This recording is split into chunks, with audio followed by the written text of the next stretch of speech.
And we are live, I guess. Like the countdown intro did not go off as planned. It's kind of like a firework that fizzles in the rain, right? How's it going, Travis?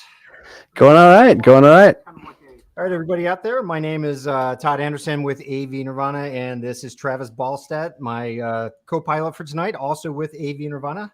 And this is our second time we've been live this week.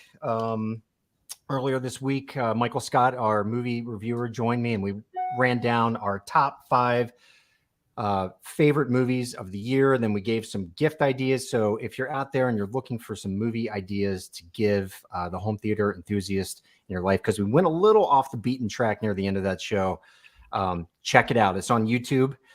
Travis, what do you have going on over there on the West Coast?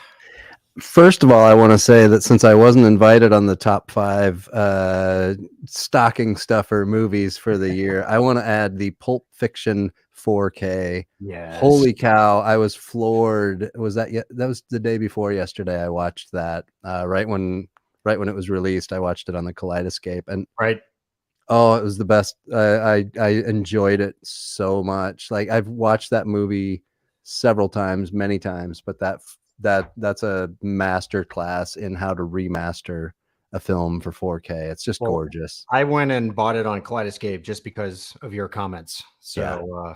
Unbelievable. Yeah, I can't wait to rewatch that. And I actually just watched Fall, and I really enjoyed that one. That was nice. A recommend from somebody on Twitter. So it's on my wish list. Yeah, that's it. That'd be a good movie to watch on like Christmas, like afternoon, when you're looking to just kind of chill out and kind of laugh a little. I mean, it's kind of a silly movie, but kind of, I mean, if you're afraid of heights at all. Yeah, Rebecca won't watch that one, so I'm going to have to watch that one when I'm alone. Yeah, I'm going to trick my family into watching that one. So, yeah.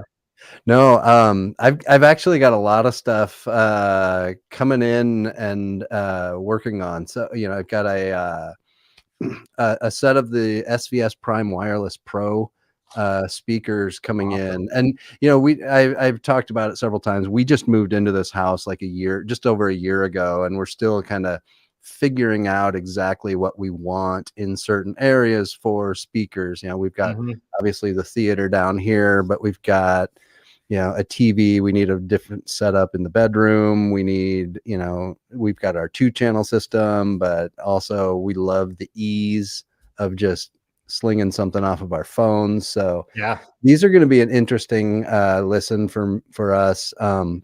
Also, I have an iFi Zen Air Blue coming in to evaluate, like $99 for this really high quality Bluetooth audio receiver DAC product. So that's going to be really interesting. To one that I reviewed a couple years ago, I believe. Yeah, I reviewed a Wi-Fi only streamer and then a Bluetooth streamer for them, and killer products. Yeah, very well built. Yeah, I've been impressed with everything I've dealt with. I've got the Blue Sound Node, which I absolutely love, so it would have to compete with that. But $99 is just like, that's pocket change these days in this hobby. So that'll be an interesting one. But then also after that one, they're also sending off their Aurora to review, which is, I'm absolutely enamored with the design of this product. It's got like a Japanese architecture inspired bamboo casing around it. So it's just this like gorgeous little tabletop speaker system that has capability of every single audio codec and format you could possibly imagine. It's got speakers built in, amplifiers. You can hook line in, so you can really plug anything into it directly. It's got analog line in and all the different digital formats. So except might not have HDMI, but it's a little tabletop unit. So I'm really curious to see how that performs, because it's gorgeous. It's really neat looking. Yeah, it's funny you say that. I think in my first review I ever wrote for an iFi product, I wrote that it had taken my breath away, and that rarely happens when I pull something out of a box. But just the design that they put behind their products, very cool stuff, and they just feel substantial in the hands for the money. I mean, I know that's kind of hokey to say, but It's true. This one, the Aurora is on the other end of the scale from the Zen Air Blue at $100. The Aurora, I think, is at like 14 or 1500. Okay. So it's definitely not one of the inexpensive models, but still, for all the features that it has, I'm really interested to get my hands on that one and check it out. It's, you know, Awesome. it would fit in perfectly in the aesthetic of everything we have in this house. So that's awesome. Well, we'll look forward to seeing how that works out Yeah. soon, hopefully. Yeah. Yep. Okay. So also, folks out there, we just like literally minutes ago launched a new giveaway. A forum member of ours at AV Nirvana is tossing out a brand new disc of Jurassic World Dominion as a giveaway. And it's pretty cool when people in our community step forward and do this. Usually we're sourcing these things from movie houses. And this time it's one of our members. So he's willing to ship that to a winner in the lower 48. So we're going to run this contest for 2 weeks. If you're watching this stream tonight, you have to follow the instructions. You have to log into our website. It's no big deal. If you're a Facebook user, you can use Facebook login. Registering super easy. Just remember the secret code word that we ask for is REW. That's Roomy Q Wizard. But if you're watching this tonight, you can get an extra entry by just telling us what day of the week 5/25/1977 was. What day of the week? And quite frankly, I don't know what that is. I'm going to have to on my Google machine and look it up. But there's a reason for that, because tonight we have a really, really interesting show. You know, Travis, we've had on some of the biggest companies out there in AV home theater, you know, with Storm Audio and Trinov and folks like that, SVS, they've been on with us. Mm-hmm. We've never had a director come on, and it, quite honestly, it never really crossed my mind until you hit me up. What, it was like 2 weeks ago, I guess, maybe even less than that. And you're like, Yeah, hey, I think it was less. I think it was last week. Yeah, hey, it came about pretty quickly. Yeah, I've got this beat on this guy, and you know, he's got this movie coming out, and I have to admit, I wasn't familiar with the movie. I've since watched it, and I loved it. I went in totally blind, and I was just smiling the whole time. Mm-hmm. I loved it. I think everybody should watch this film. But just real quick, fill us in on the backstory of how we got there, and then we'll get on with the show here. You know, I have a friend in LA that I actually, after 20 years, I finally met him in person a few weeks ago. He's an editor out of LA, and he's, you know, we've chatted back and forth a little bit about this movie over the years. We both, you know, kind of seen early trailers and knew the backstory of, you know, how this was a true story and the struggle that the direct, you know, Patrick went through to create it and finish it and everything. And, you know, we were just kind of chatting about it a little bit on Twitter, and Patrick Reed Johnson, who is the director, followed me on Twitter. He already followed Shane, and you know, and just kind of jumped in the conversation and saying thanks. You know, it's in theaters in a couple of weeks. You know, and so, you know, it did not. It got a smaller theatrical run, and it didn't make it here. So I've just been waiting and waiting and waiting. And then it just kind of occurred to me as I was ordering the disc, you know, the guy follows me on Twitter. I should see if he wants to come on and talk about this movie, because, you know, you mentioned 5/25/77, the you know, the thing, that's the day that Star Wars premiered in theaters. And if there's one thread in common among, there's so many different debates and you know, challenges and conflicts and stuff between people's home theater passion, but it seems like that one common thread is always going to be Star Wars. Mm-hmm. It's like everyone has some Star Wars story, and this could possibly be the Star Wars story to end all Star Wars stories. It's the ultimate Star Wars story. It really is. There's no way to top it. Yeah. Yeah. So I reached out to him, and he responded almost immediately that, yeah, I'll come on and talk to you guys. Sure. And so, you know, here we are. We kind of teased it a little bit, and DJ got mad at me because I let the cat out of the bag, but I wanted to make sure, we have such great followers and listeners and viewers, and the folks on our website. They're so fantastic. As soon as we kind of posted, hey, the director of this movie is going to be talking to it, or you guys need to check out this movie. Check out this movie. Check out this movie. Our followers just like, okay, I bought it. What did I buy? A lot of people, and so I wanted to make sure that they all like prioritized watching it. Yeah. This it is right there. I wanted to make sure everyone prioritized watching it before this event actually happened. Right. So, I kind of snuck it out there a little early, and here we are. Yeah, awesome. And sometimes we get up to 30 or 40 viewers live. If we hit 25 at any point tonight, we'll give one of these away. I'll chip it in for the holidays for somebody in the United States. So awesome. Call your friends. Tell them to get on here. We've got about 10 people right now. But let's get into it. So we actually have two guests. We have Patrick Reed Johnson, and we also have DJ Briggs from the Brightside Home Theater podcast joining us. But let me tell you all a little bit about Patrick before we dig in. And I just want to thank Wikipedia and IMDb for helping me out here. And hopefully, I know Patrick is listening right now, and hopefully I don't mess this up too much. But and before we get too far away from your giveaway at what'd you say, 20? 25. Patrick just said if we hit 50, he'll give a signed copy of the Blu-ray away. He just told us that in the chat. So awesome. Let's go. Start tweeting. Yeah, let's get some people on here. We're up to 11. Okay. So Patrick Reed Johnson, he is an American filmmaker, special effects artist, and a screenwriter hailing from Wadsworth, Illinois, which really does sound like small town America. He's best known for his directorial work on films such as Space Invaders, Angus, Baby's Day Out, and The Genesis Code. He also wrote and produced Dragonheart. And of course, he wrote and directed the movie we're talking about tonight, which is right here, 5/25/77.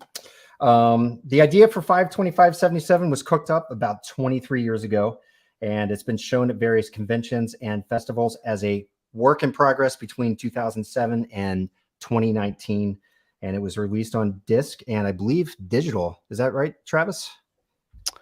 It's on some digital platforms. It doesn't seem to be on all of them yet, but It's on Amazon. It's going to be on Showtime coming up here too. It is on iTunes and Amazon. I know for sure it's on Amazon. Patrick's messaging us. It's iTunes, Amazon, and Showtime 1 week from today.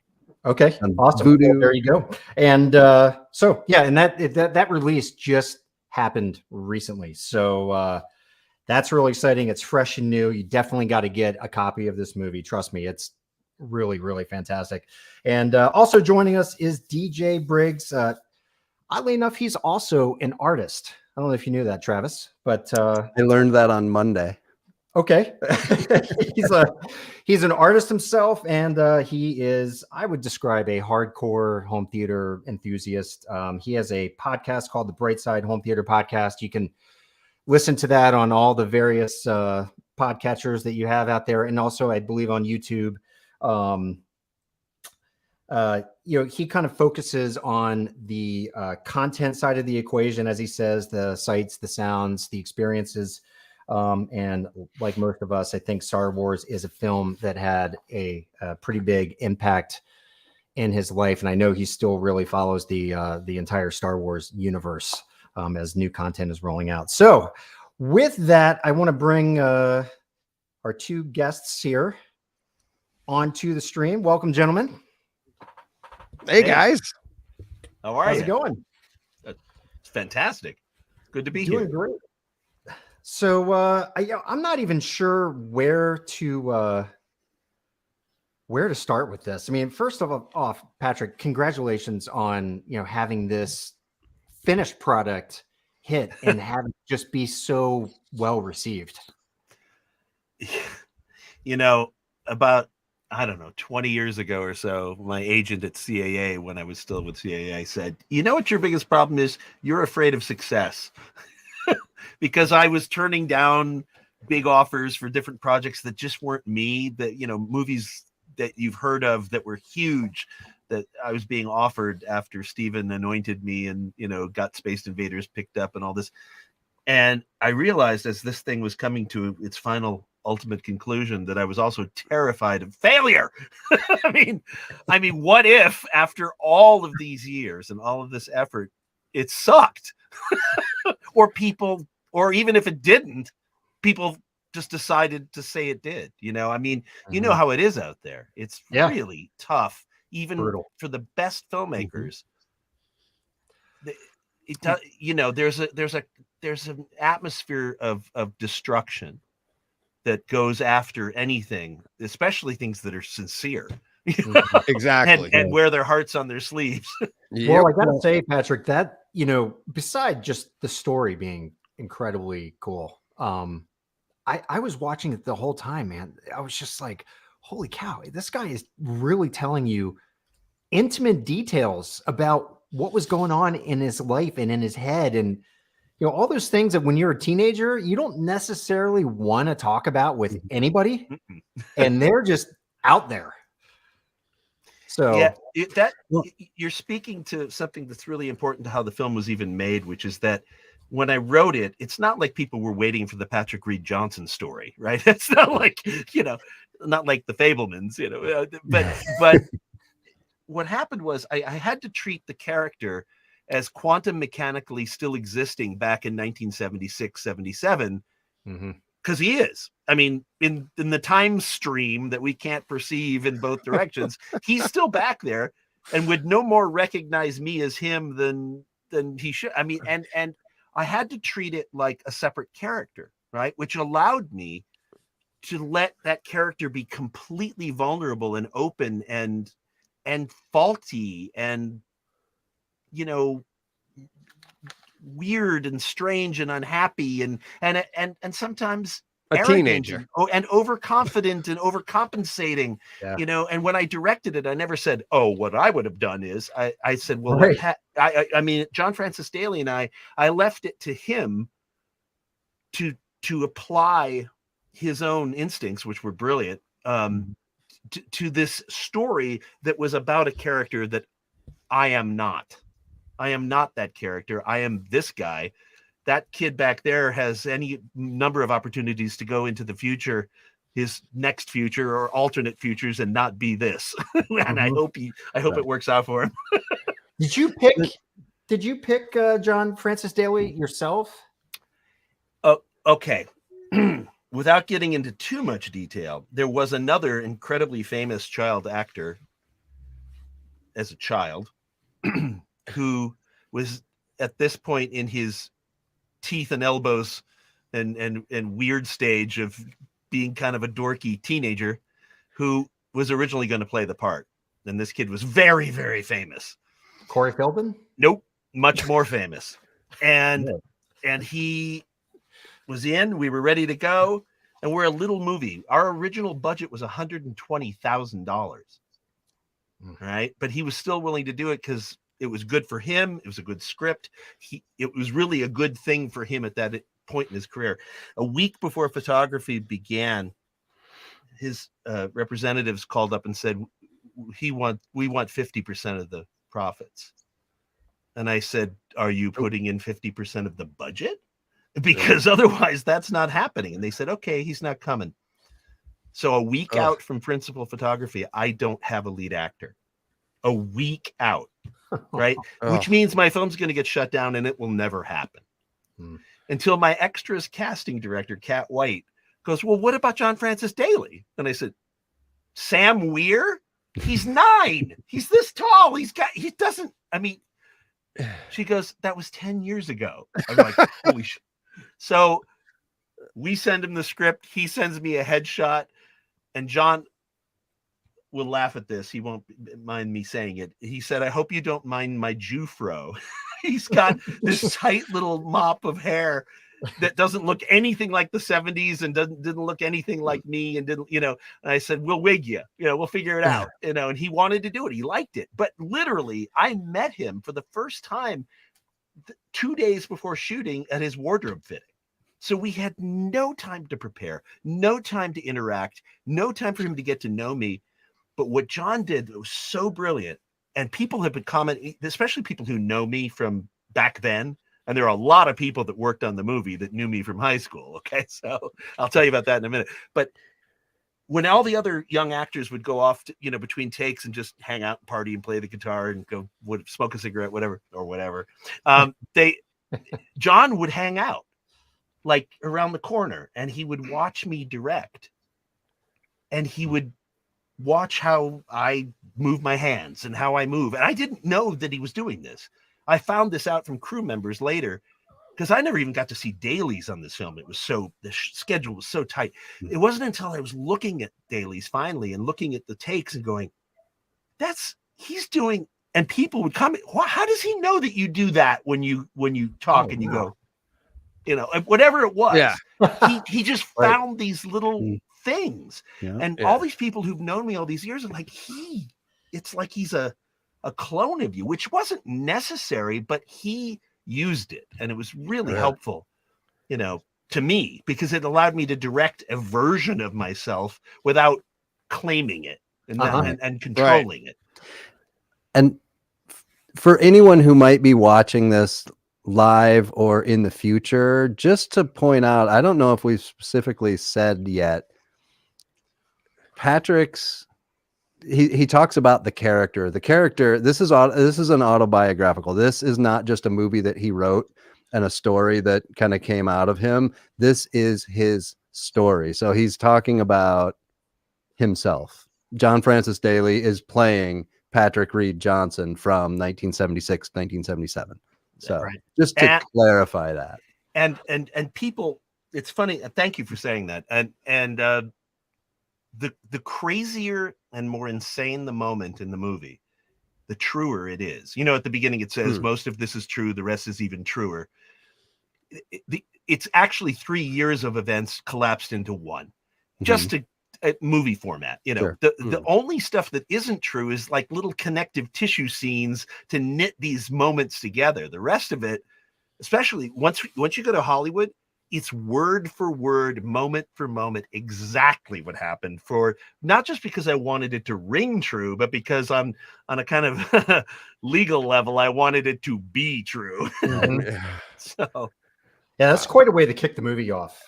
Kind of that true, truer than true. I mean, it sets the stage, because when it first said this is, basically, I can't remember the exact wording, but it's something like this is kind of true.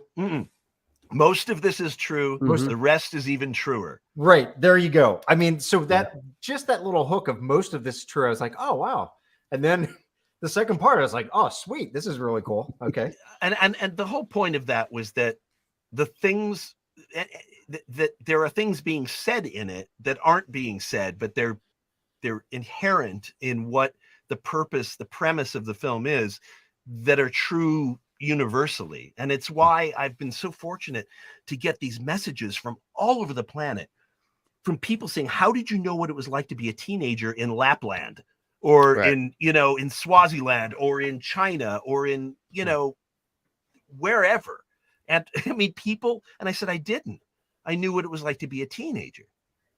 And the truth that it hits in people all over the world in different languages and different cultures is because it's truer. It's that truer fabric that we all share.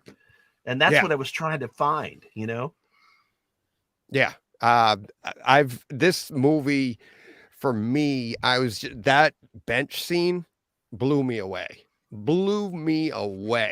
because I told Travis the other day, it's like, I went to college for art and had to take some electives, and I always thought it was fun, so I took psychology. Anything I could learn, I learned. And that entire scene, I love the ending of that scene. I don't want to give it away. If anybody hasn't seen it, what that kid says to him, it's fantastic. My wife's a therapist, by the way.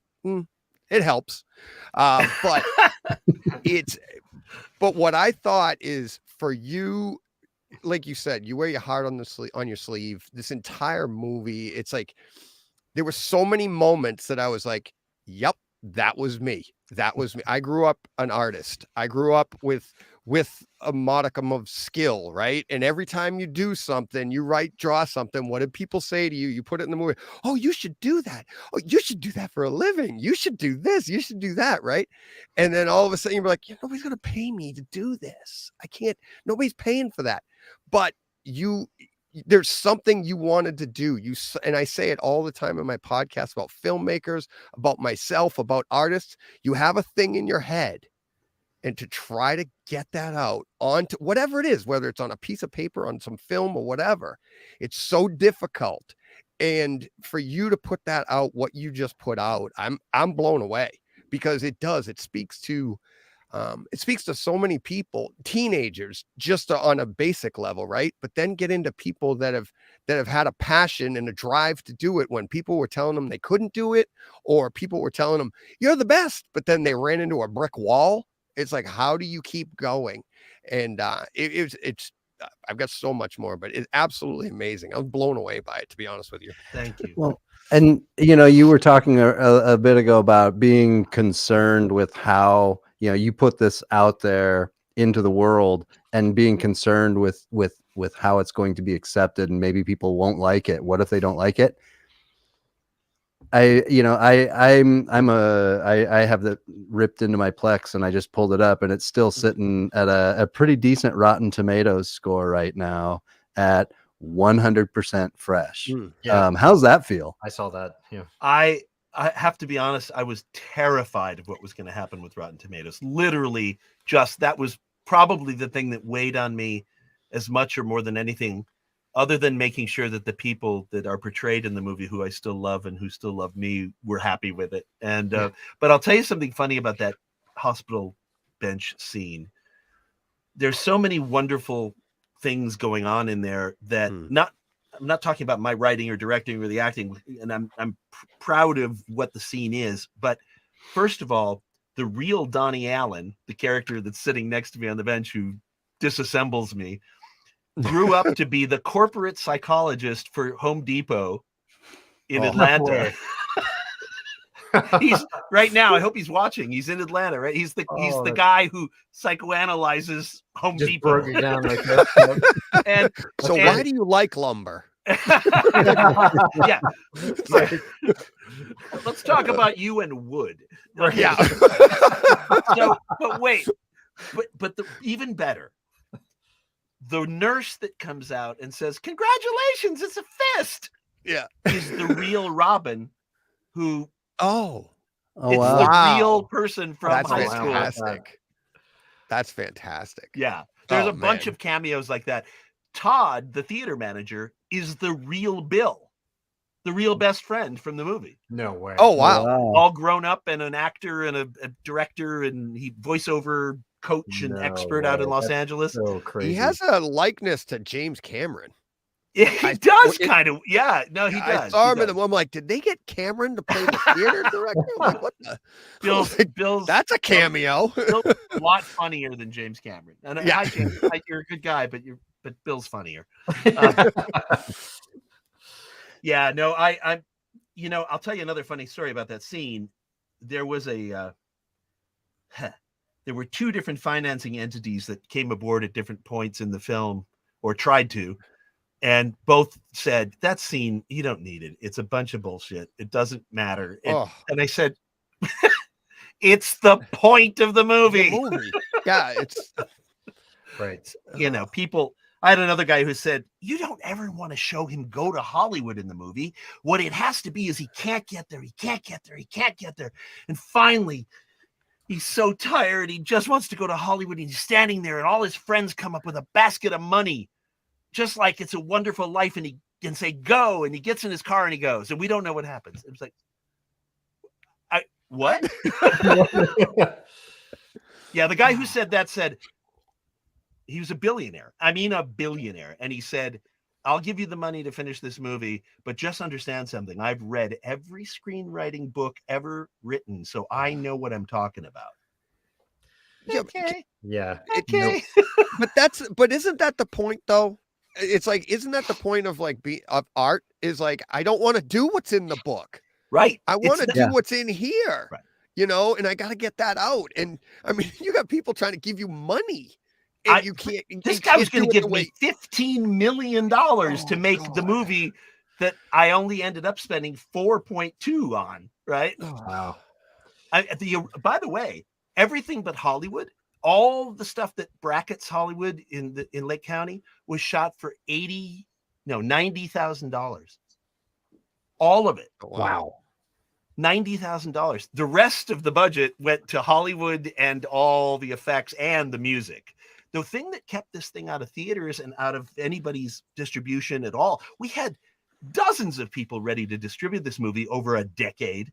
And I kept saying, yes, but we have a $200,000 music budget, which, by the way, given the songs that are in there, should be a $2 million music budget. Right. But Ringo and Alan Parsons and everyone Alan knows and 10cc and, Al Stewart, all these guys, everybody liked the movie so much they were willing to do this really compacted, really generous deal for the film. But it was still $200,000 that we didn't have. And everybody said, we'll distribute this movie tomorrow, but we're not paying for all that music. Just replace it. Get some sound alikes. Nobody will know. And I was like, you don't. And Gary Kurtz and I mean, Gary understood why, having, done American Graffiti, he understood why the music couldn't be imitated. It couldn't be bullshitted. It couldn't be nonsense. And it was such a part of the tapestry of the feeling of the film. And we had such goodwill from all of these artists to not take it would be insane. So I waited. And luckily, thank goodness, all of my investors were basically like, look, it'll come out when it comes out. We believe, we know you're going to get it done. It doesn't. And, there's this thing like a movie should take a year or 2 years, whatever, there's just this idea.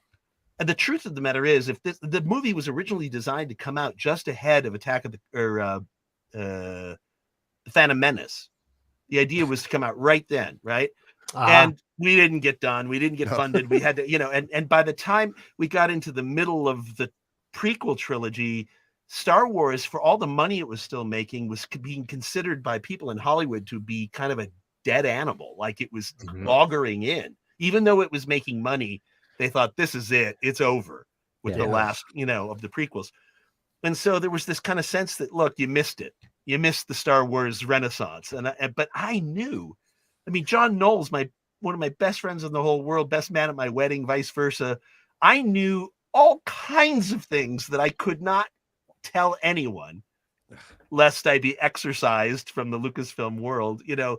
I knew so many things that were coming that I couldn't even mention, because if I did, I'd be dead. I'd be in the harbor in San Francisco.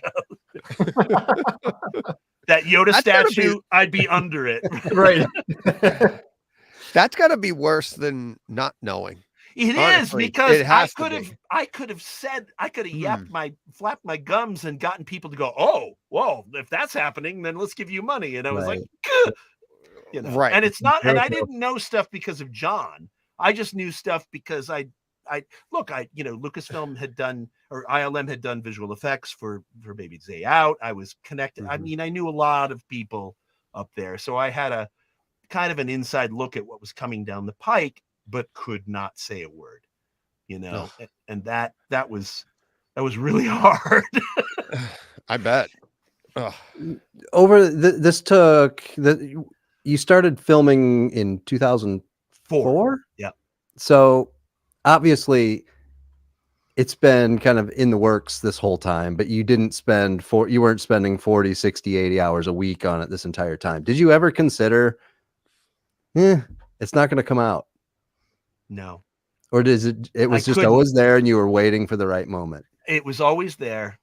I came down to, the University of North Carolina School of the Arts School of Filmmaking and spent, 9 years teaching, directing, and screenwriting, which they apparently thought I knew something about. But, but it was never far from me, ever.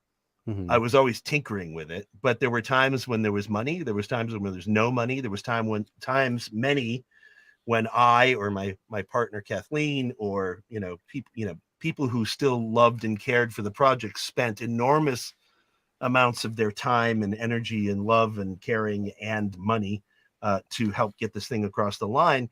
I made a promise to everybody that invested that first $190,000, and everyone else who invested money, and everyone else who invested time and effort, some of whom got paid full amounts and some got deferments.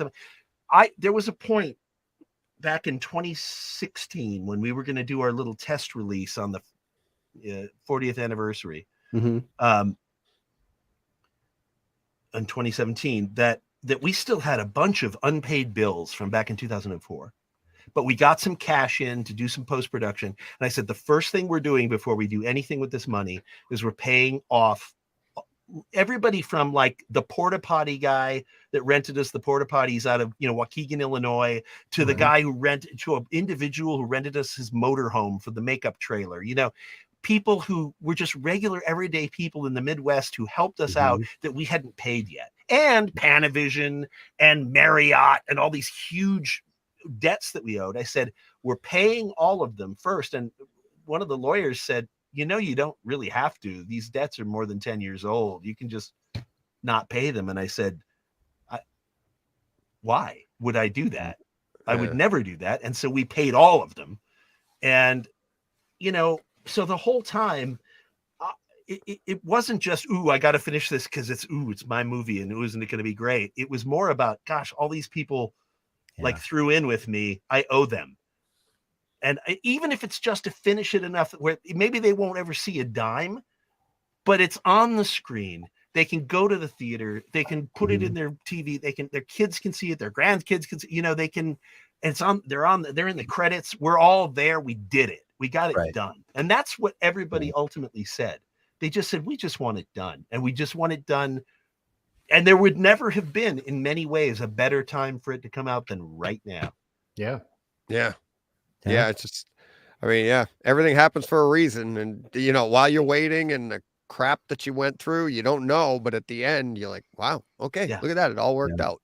Yeah. And even if people are accusing me of copying Steven, there are people on the internet right now saying, look at this guy kind of trying to jump in with his last minute movie he made to copy the Fabelmans. Last minute movie. My quote was, I am so grateful to Steven for spending all that time and money to make a prequel to my movie. Or Steven knows I'm kidding. Also, the other one was, I cannot wait to see the Fabelmans. I know that I will love it. He's my hero. He launched me. He created me in so many ways. I just have to hurry to jump in the time machine I just built to go back to 2004 and shoot a movie that precedes his. Right. Yeah. Patrick, one of our viewers is talking about how well you guys nailed the Spielberg actor, the guy who played Spielberg. Can you talk a little bit about how that his acting job aligned with what you experienced? There is a great story behind that. So one of the nexuses of this film was a place called Caribou Coffee in Gurnee, Illinois. Tiny little alternative to Starbucks that I used to hang out in. And it's where I met Michael Pollack, our visual effects supervisor, who also plays Douglas Trumbull. Okay. Which is just bizarre, but perfect. And one day when I realized we were going to finally get to shoot the scene with Steven, scenes with Steven, I started putting out the word across all of Lake County. I need young Steven Spielberg. And one day I go up to get my coffee and one of the baristas says, I hear you're looking for young Steven Spielberg. I've got him. I said, oh, okay. And she goes, it's my little brother. I said, okay. And she goes, no, I'm serious. He looks just like him. I said, okay. So she pulls out a photograph and puts it up in front of me. And it's clearly a shot of Steven Spielberg at prom from like a magazine or something, right? I mean, it's Steven and a girl in prom clothes. And I'm like, okay, funny. That's great. And then she goes, what? And I said, that's Steven. And she said, no, it's my brother. And she hands me the photo and I feel it. And I'm like, that's photo paper. That's not a magazine. And I turn it over. It says Kodak. I'm like, and it suddenly occurred to me, and I hope Steven sees this and I hope he knows why I said it, that of course it's not Steven, because of course he didn't go to prom, not because he couldn't get a date to prom, but because why would he go to prom when he could be blowing up train sets and making movies, right? It wouldn't have been on his radar, right? I mean, like me, I mean, like anybody else that was, immersed in their basement filmmaking, right? So I looked at it and I said, He's it. I went to, is he an actor? And she goes, oh God, no. And not only is he not an actor, I talked to him about it and he absolutely will not do it. So I said, give me his phone number. Give me his phone number. So I call him and he's like, what? Like, listen, I'm telling you. And he goes, no, I don't want to do this. I'm not good in front of a camera. I don't like being in front of a camera. And I said, look, trust me. You say perfect. That's Steven. That's why he's behind it. Well, and that's what I loved the more I talked to him, and this is why I knew it would work. He's not an actor, but he is a really gifted sound recordist, engineer, producer type who knows a great deal about what he does, right? Mm-hmm. Like Steven, right? Yeah. Steven knows a lot about what he does. And his world exists. I mean, I don't know. He has a bigger world than we all know, but much of his world exists within that lane of, and it's a big lane of his knowledge. And Kevin Stevens, who plays Steven in the movie, had that same feeling. It's like if you took him out of his comfort zone, it wouldn't work. But if I could convince him that the words I was going to give him to speak, which were very esoteric, very film oriented, very visual effects oriented gobbledygook, if I could convince him that they were the same words he'd have to speak at a recording artists convention or something about some new, amps or some new tape decks or something, if I could just get him to tune into that idea, he could do it. And that's what happened. And he nailed it. And people like Douglas Trumbull and Richard Urasich and other people that had worked with, Steven on Close Encounters were like, did you get a time machine and go kidnap him? I mean, he really does. He look, I know Steven's not a huge fan of being portrayed on screen. Yeah. And so it was hard to do this because I wanted to honor Steven, but I wanted to portray him as he was to me as a 15, 17-year-old kid. He seemed like he was maybe a year older than me, or maybe 2 years younger. He was so young and so vital and full of brilliance. And it was mesmerizing and terrifying at the same time. Yeah. And I had to, ride this really thin line, this razor's edge of making him superior but not arrogant, aware and wiser, but also sympathetic to this kid that wants to be part of the club but doesn't quite have what he needs to get there yet. That's a really hard thing to play, and Kevin Stevens just nailed it. I mean, those looks that he gives are so sympathetic but not maudlin. They're not cloying. He just landed on that feeling that I needed. And I'm just so proud of Kevin for doing it. It's like a deep fake. Yeah. It's so incredibly accurate. Yeah. I mean, the hardest thing of all is that, and weirdly enough, I mean, Steven's voice is so unique. I mean, it is a unique voice. And Kevin's voice is not Steven's voice, but Kevin has a quality to his voice that is unique enough that even though it isn't Steven, it is outwardly different than a lot of the other characters in the movie. And it was enough different to set him apart, I think. There's no way, I don't know. I've never heard anyone who sounds like Steven. He's just got a very unique, friction and quality, Yeah. Once you're in the scene as a viewer, though, you fill those in. You feel that. I mean, you felt like you were watching Steven Spielberg as a young kid, and you were like, and it did, to me, it did sound like a young Steven Spielberg. Like when I watch anything from Jaws or any making of Jaws or something like that. That's because Kevin played it. He watched a lot of footage of Steven. He you know, he did the thing with the glasses. He did he found all these little, as a non-actor, he did all this research, right? And I sent him clips and sent him behind the scenes stuff. The other thing that was helpful is that the verisimilitude of the scenes themselves in terms of set decoration and props, like the little mothership model that's sitting on Steven's desk, is the actual prototype mothership model that Greg Jean, the famous model maker who left us just last year,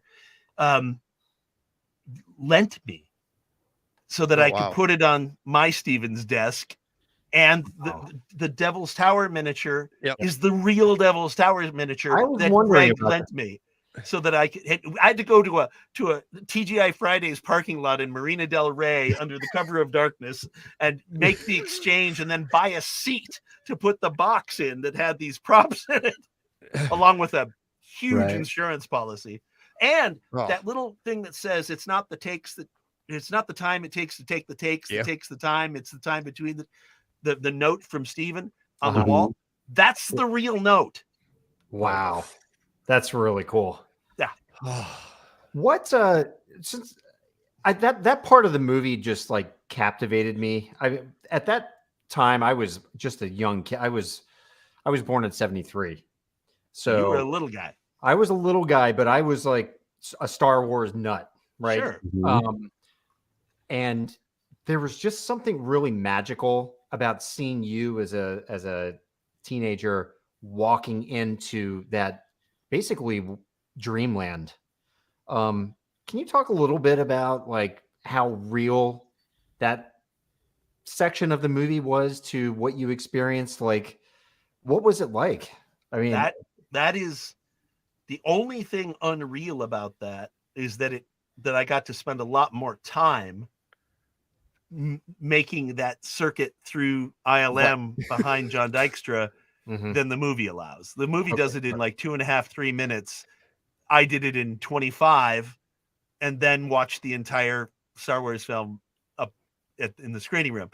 Now, a couple of other differences, but other than that, everything that I saw is sort of where it was and how it was set up. And you know, the Millennium Falcon was in a box. It was getting ready to be shipped, I think, to the Smithsonian or something. They were, for some reason, it was either going on tour or maybe it was going up to the archive at, you know, with George or whatever, but it actually had raffia all around it, but we didn't do that because John Knoll, there was nothing in that box. By the way, the Death Star surface wasn't there. There was just the one section that the guy peels up.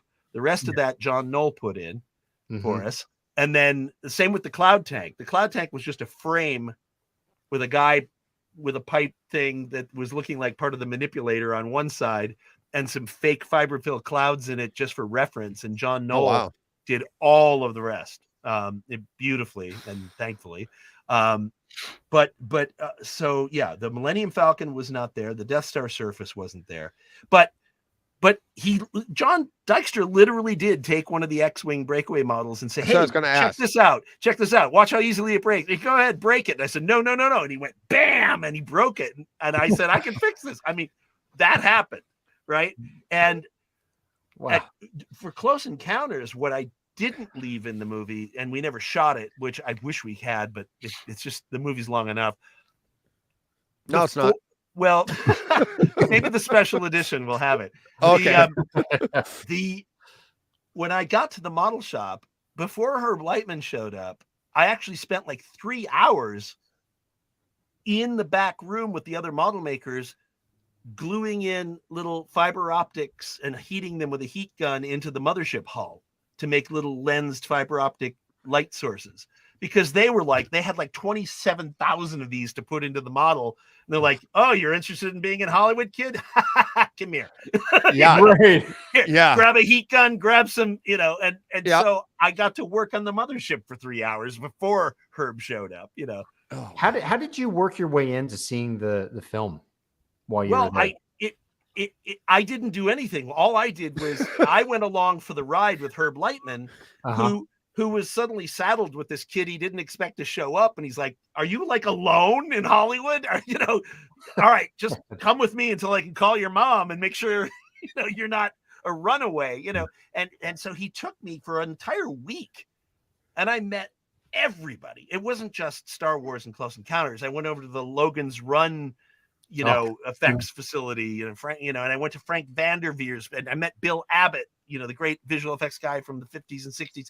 I met Linwood Dunn, who'd worked on King Kong, and had the actual armature of King Kong in his office, and I mean, I met all these superstars who all just gave me hope, right? They all said, kid, get out here, try it, get your ass in your Pinto and drive, but in terms of getting in to see Star Wars, what had happened was we got there to ILM. So we're waiting in the waiting room at the front of ILM, where all there is a couch or two and a door to John Dykstra's office. And then off to one side, there was like some built-in like bookshelves that had all of Colin Cantwell's early study prototype models sitting on them, right?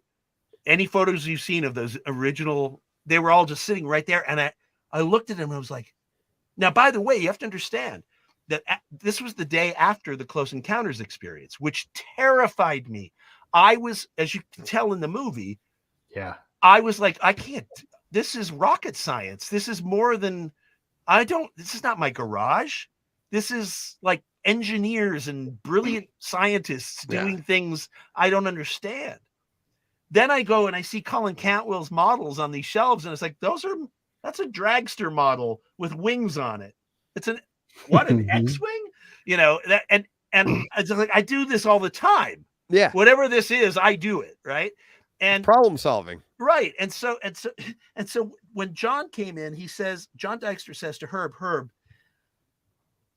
I can tell you about the movie, but I've got no photographs or transparencies or anything to show you, because last night the egg company across from Universal, our offices got broken into, and all of our stills and transparencies were stolen. So we don't have anything to show you about what we're doing here. And he's like, well, how am I supposed to write about a movie that I haven't seen anything of? And he goes, well, let me show you around here. And he shows us around, and finally he goes, you know what? Just come with me up to the screening room. And so up we go to the screening room, and he says, I'm just going to show you a couple of shots just to give you a taste of what it feels like, right? So the first thing I see of Star Wars, I'm sitting on this ratty old couch they found, at some exit on the 405 freeway, on the side of the road, and there's popcorn on the floor, and there's storyboards on the wall, and there's junk everywhere, and there's this hand-strung screen and a steam-powered projector in the back, and he fires it up, and all of a sudden you see blue. Just blue, no crawl, no music, no sound, just blue, right? And we're like, okay. And all of a sudden, right? This white thing comes into frame and just keeps going. No lasers, no blockade runner, no John Williams, bum, bum, bum, bum, bum, bum, bum, none of that, right? But it was, holy shit. Because it just kept getting bigger and better and cooler. And he goes, you know what? This next part's kind of cool too. Watch this. And escape pod, scene missing, right? And this just keeps going. And there's like Darth Vader. You weren't on any mercy mission this time. Several transmissions. You're part of Rebel Alliance and a traitor, right? It's like all the original voices. You've got grips and electrics outside the Millennium Falcon cockpit shaking it, and you can see them through the windows. And it didn't matter. We were still just like. So we walked out after that screen, and he kept saying, oh, this next part's kind of cool. This next part's kind of cool, until the Death Star blew up and we were in the, ceremony at the end. And he just couldn't stop saying the next part's kind of cool. We walk out of that place and we look at each other and we're like, we're the only ones who know. Yeah. Because John said, before we left, he said, no one else has seen what I just showed you. This was March of 1977. Wow. So I've got to go home now and tell my whole world about this movie that no one's ever heard of, and act it all out at parties and try to describe it to people like, what the hell are you on, dude? I love that scene too. I love the scene about but all the, you said the hundreds of pilots. Where were they during the battle? Right. And you're like, I never even. Where were those hundreds of other rebel pilots while their pals were getting their asses kicked attacking the Death Star? Well, you know where they were. They didn't have the special effects to include them all. Right. That's what it was. Right.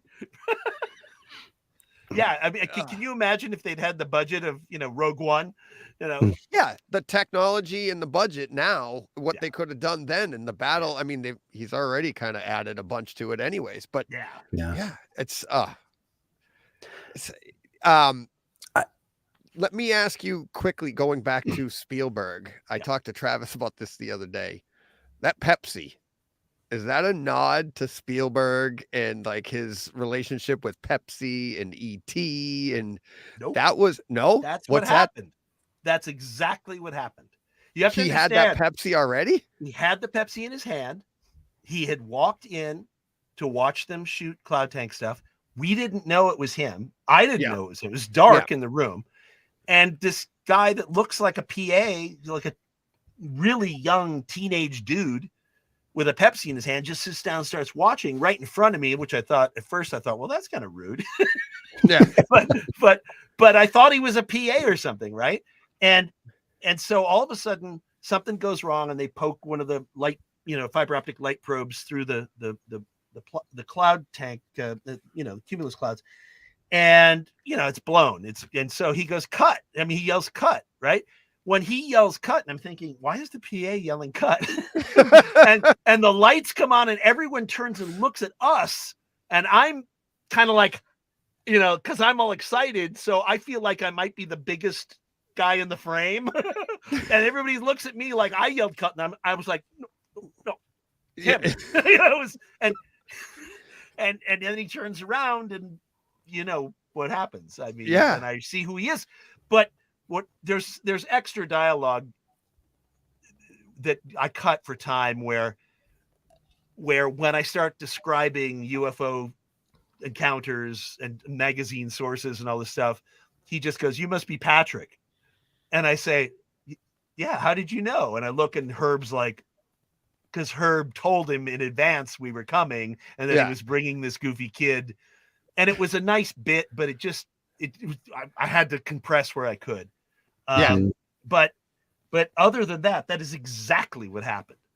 You could have had a name badge on and you would have been blown away that he knew your name. How did you know? Hello, my name is Patrick.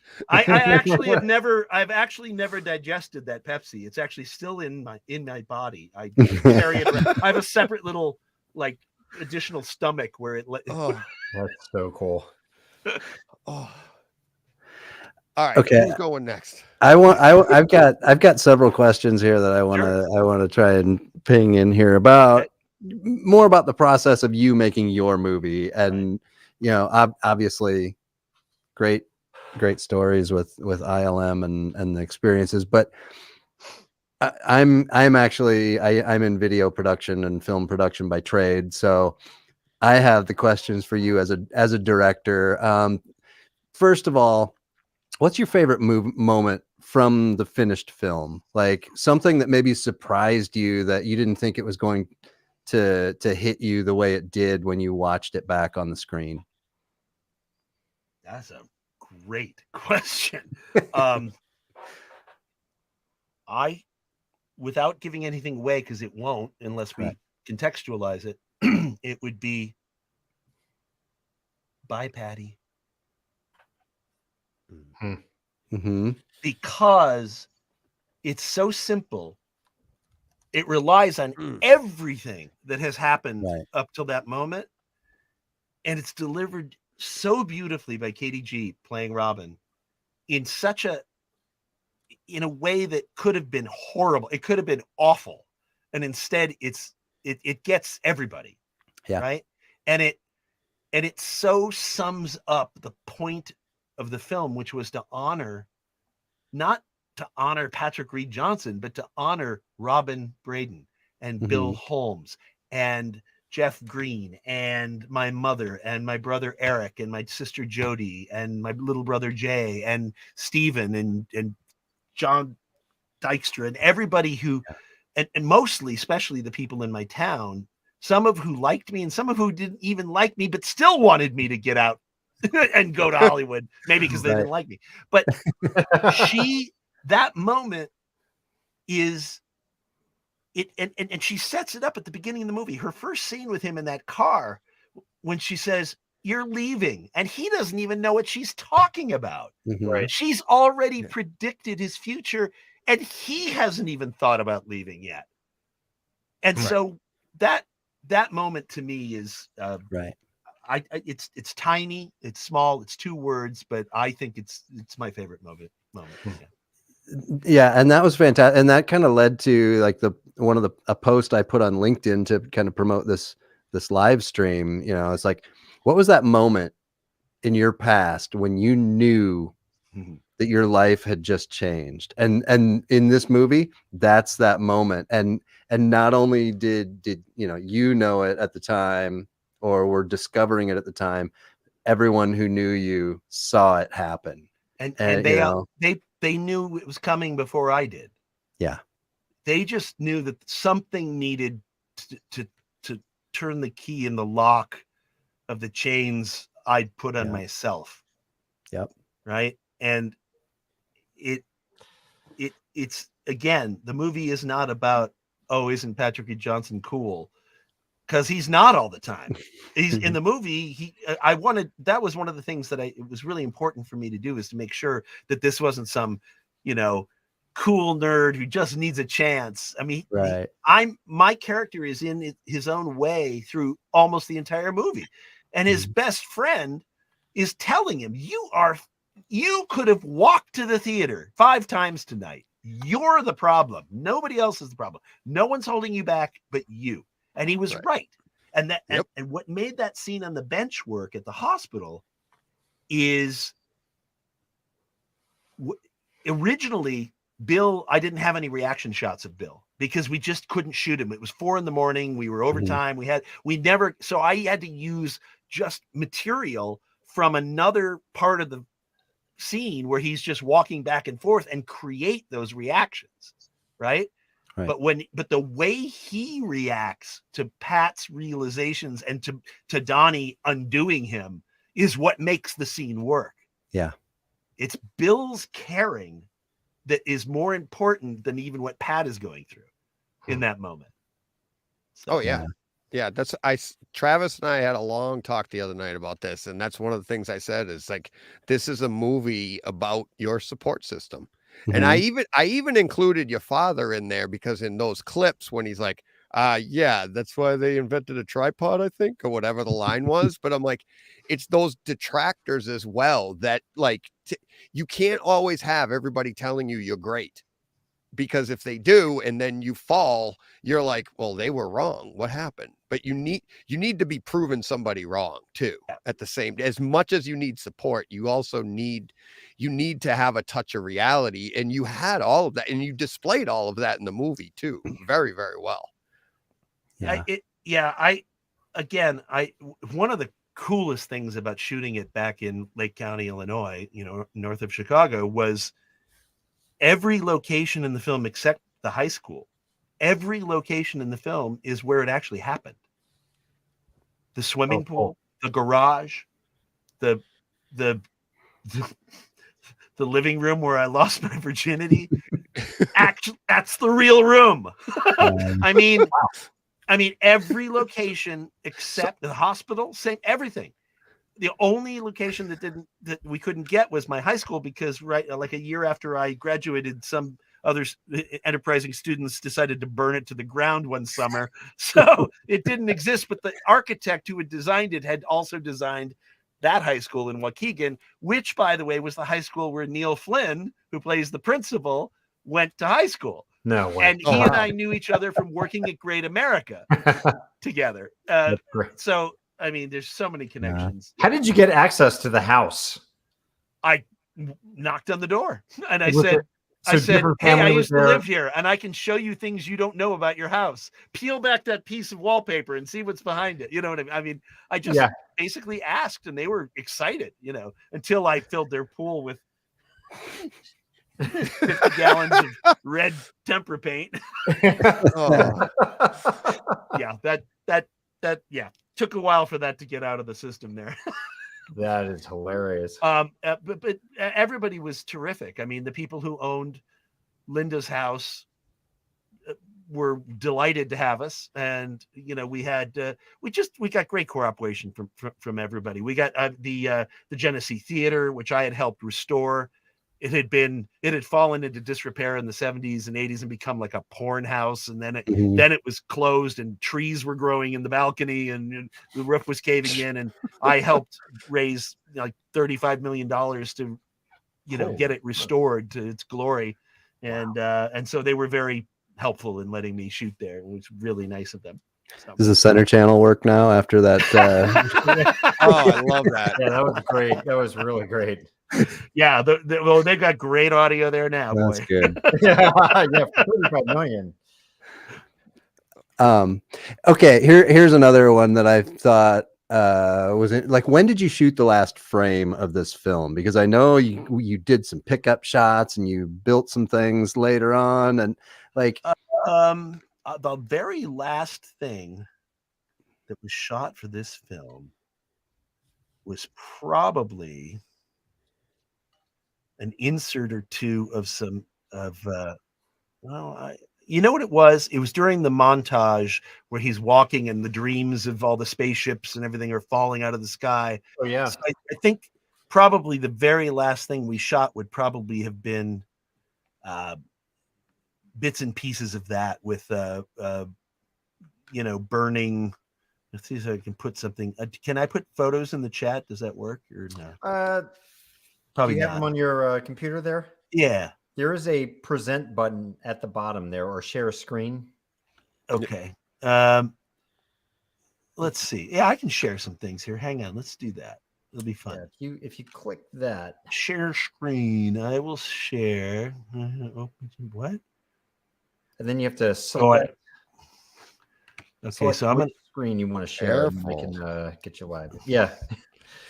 It's looking like I don't know if it's going to let me share what I'm trying to share. Let's see. It's not letting me share my photo screen. All right, that's okay. I'll send you guys some photos, and you can. Well, let's see what happens if I do this. Will it let me? No, maybe not. Well, anyway, the last shot that was done that wasn't photographed but was done by digital manipulation is the very first shot in the film, which is him sitting on his bed staring into the camera with the shirt that says "Watch the Skies." And right, because originally that is a shot that was used when he is back in town after meeting Douglas Trumbull and failing to say hello, and he's in his green t-shirt and the family's there. That shot was never supposed to be in the beginning of the film. And we used it, and it was there for a long time. But one of the things we knew was that his room was still filled with all his stuff, and the shelves were fine. And it was like, well, that doesn't make any sense. So we had to go back and literally recreate the entire set without any stuff in it. Wow. And put a double on the bed. And that we did in 2016. But we never got around to replacing that material behind him in that other shot and changing the shirt to blue and putting the lettering on it and rotoing his hair. And and I literally was working on that shot until 5 a.m. the day I turned in the master for the DVD. It was the last thing I was working on. I literally had been up for like 36 hours and I was like, I must finish these rotos. It's like cramming for the final DVD to make sure it came out okay. It's fine. It's if I hadn't told anybody, no one would notice it. But nope. Yeah. I mean, because I look back at what I was doing in this field in 2004, and like the camera that I wanted to buy and own so I could do this, and obviously a lot of this is done on 35 millimeter. And I think you did some stuff with red cameras as well. I mean, the 18 years that you spent from when you started this to when the DVD and when the Blu-ray came out a couple weeks ago, it wasn't just like, if you went back to 1965 and the next 18 years, cameras got better, lighting got better, things got better, But it but was still all film. Yeah. it's like it's a different world, now, and even 5-6 years ago than it was in 2004, Right. as far as the equipment and the technology. Did that make it harder or easier? Well, a couple of things. First of all, when we shot the original, main portion of the film, Mhm. We shot super 16 millimeter spherical lenses. Yeah. And Kodak Vision stock, and it looked great. But it Mhm. also had the graininess that I wanted, because Yeah. I wanted it to feel like the Techniscope that George had used on, American Graffiti. We almost shot Techniscope. The problem was finding cameras that were, had the right gate for that. But Right. and then I said, when it was time to shoot the Hollywood stuff, I want to shoot that on Super 35 anamorphic, but I want really old, bad, crunchy, aberrant lenses. And luckily the DP would source these like Russian clunky, if they'd been dropped, I was fine. If they had scratches, I didn't care. I wanted them to feel like something that from 1975 or 6 or 7. And so we shot really 90% of the film that way. But as time went on and we didn't have access to that kind of money anymore, and we didn't, we used everything from HD cam, and we also shot actual Super 8. In fact, all of the Planet of the Apes, stuff at the beginning of the movie, the Super 8 stuff, is a recreation of my Super 8 films. It's not the real stuff. That's my son and my daughter and my friend and his friends all running through cornfields in bad rubber monkey masks, shot with my original Super 8 camera. But we used, the only thing that was available was Kodachrome. It was Vision stock Super 8. It was too good. And we had to literally go back in and destroy it to make it look something like old Super 8, because it's beautiful. I mean, I swear to God, if I was a filmmaker, a young filmmaker, and wanted to shoot on film, I'd go get a Super 8 camera and Kodak Vision stock and save a lot of money and make a cool movie. But then, obviously digital came of age over the course of this movie between 2004 and this last year. I mean, there are a bunch of moments in the film that were shot on a Sony A7S II, and we used Canon 5Ds. We used, Douglas Trumbull loaned me a Canon that he had been loaned by Canon to make a movie that he was working on.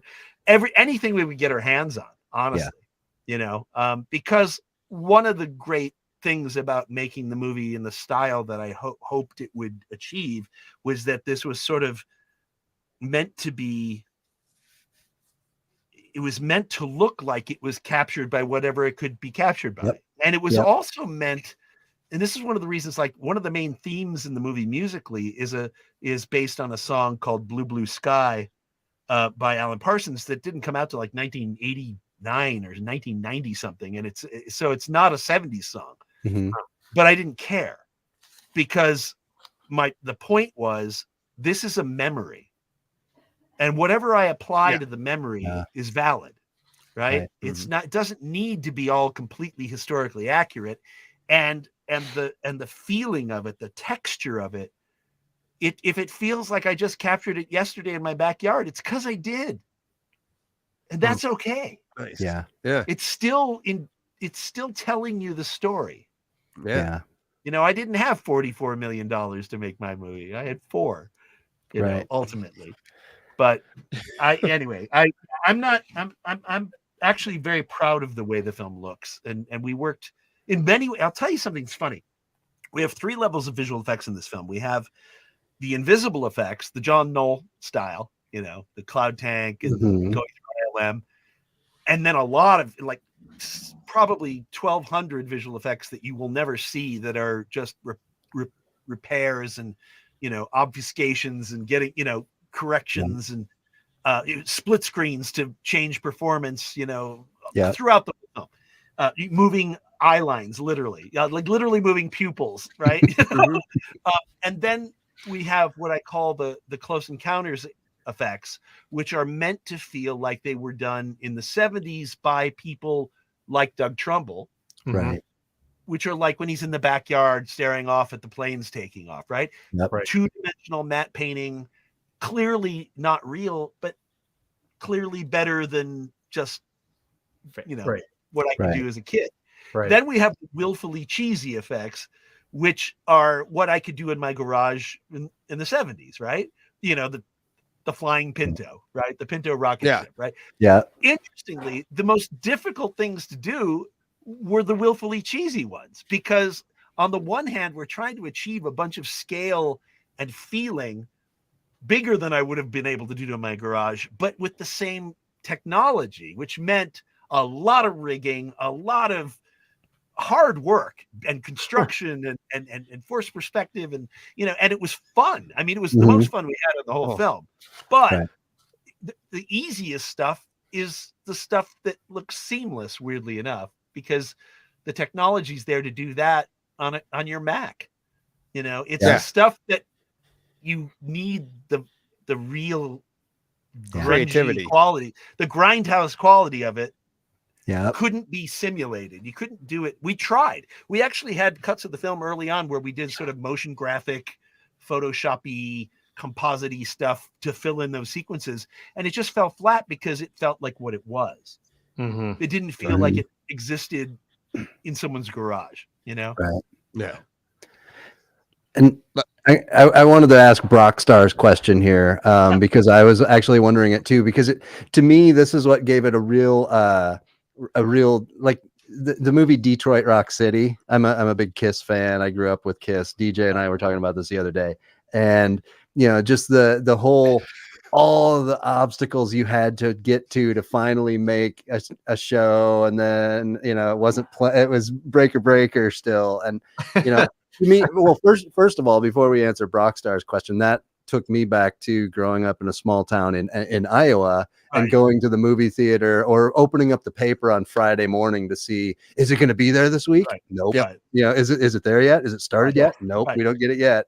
We'd get it weeks later. But Brockstar was wondering, were all those delays trying to see the movie? Is that one of the true or truer parts? It's true and truer. It didn't happen exactly that way, but what happened was, of course, I assumed in my limited awareness of how movies get distributed that when it says starts on May 25th at theaters everywhere, I figured my theater, the one I'd seen 2001 in, I mean, of course, right?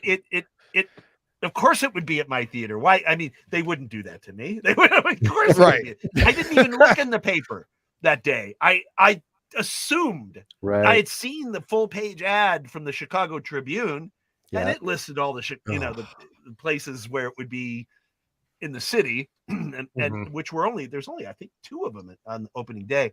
But I thought, well, yeah, this is the Chicago Tribune. They didn't list our little theater, but of course it'll be there, right? Nope. and Robin really did take me, whatever it was, 2 weeks later, I think it was, or about a week later. Yeah. She did take me. In fact, the truth is, she took me and she said, don't forget I did this, because she didn't have the least interest in seeing this movie. And I sat there crying my eyes out and jaw on the floor, and when it was over, this is how cool Robin Braden was. Okay. It's Robin Ducey now, by the way. Hi, Robin. When it was over, I said, can we go to Lakehurst, to the mall, to Camelot Records and get the soundtrack? Yeah. And she said, okay. So off she went, and I ran through the mall, skid into the record store, and the guy goes, you're here for the soundtrack, aren't you? Because I'd been asking about it for like 6 weeks, Oh yeah. And he goes, that double fold, the fold out album. So, I had the that original fold out with the John Berkey poster and the whole thing. But you wouldn't have heard the soundtrack really until that day, right? No. No. It was actually, you have to understand, the 2 genius things that Gary Kurtz and the rest of the gang at Lucasfilm did. They didn't have any budget for TV ads. They really had almost none. So they did radio ads. And the radio ads were just Ben Burt sounds and a narrator, and they were people would just stop wherever you were and just go, "The hell is?" Mhm. I mean, there was just all the, Yeah. they just people were like, "Ah!"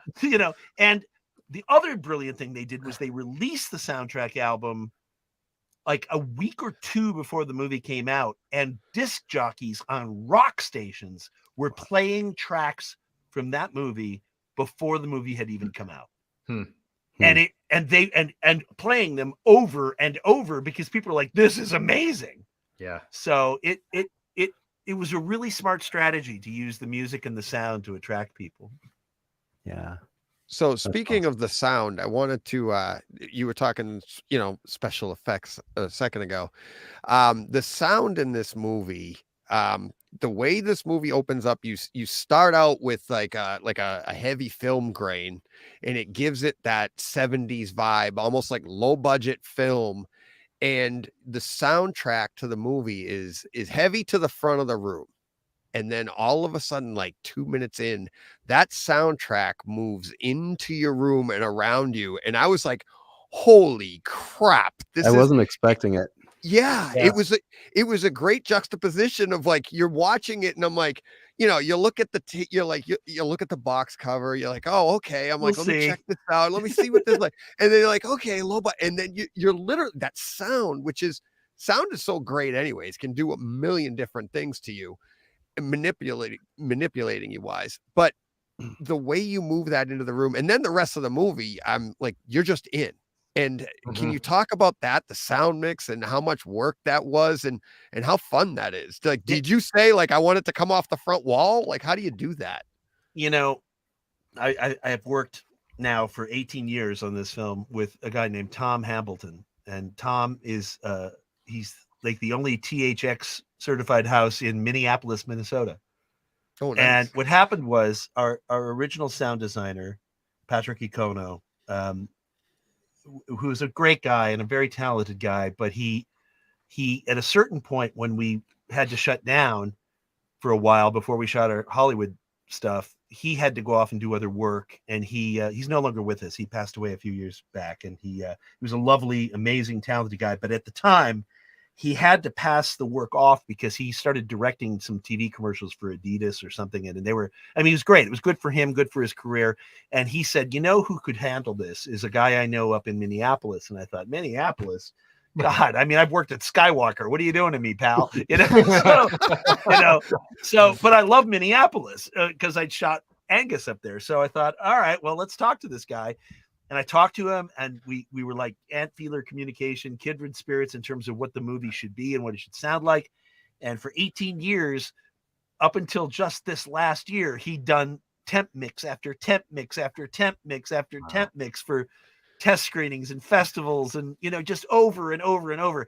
And he was so, for his temp mixes, I mean, he was going out, like he took a Pinto, or I don't know if it was our Pinto or he got another one, and went out into the the countryside and recorded like 6 hours of Pintos going this way and that way and skidding and sliding. And I mean, they did so much sound design work just for the temp stuff. But we never had a final mix ever until just now. There were so many miraculous things that he did, because while we had a great sound recordist on set, and we had a good sound department, nonetheless, it was a low budget movie. There were all kinds of issues with noise and not having traffic control and having, there were so many and lots of, wild lines that were recorded on John Francis Daley's iPhone and sent as MP3 files, and, in his stuff that he did in his bedroom or his office or whatever. I mean, we had junk that we threw at poor Tom, and Tom just pulled it all together. Luckily, we had David Russo's amazing music, so that helped. His score is beautiful, but Tom did, he just kept tricking this thing out, and sometimes doing things that he wouldn't tell me until I heard them. And by the time we got to this final mix, and he really had dug in and cleaned out stuff, there were all these vocalizations and lines I had never heard in 18 years. that were in the sound, but they'd just been buried by the fact that he hadn't had time to ever get to the bottom of it. Mhm. And Yeah.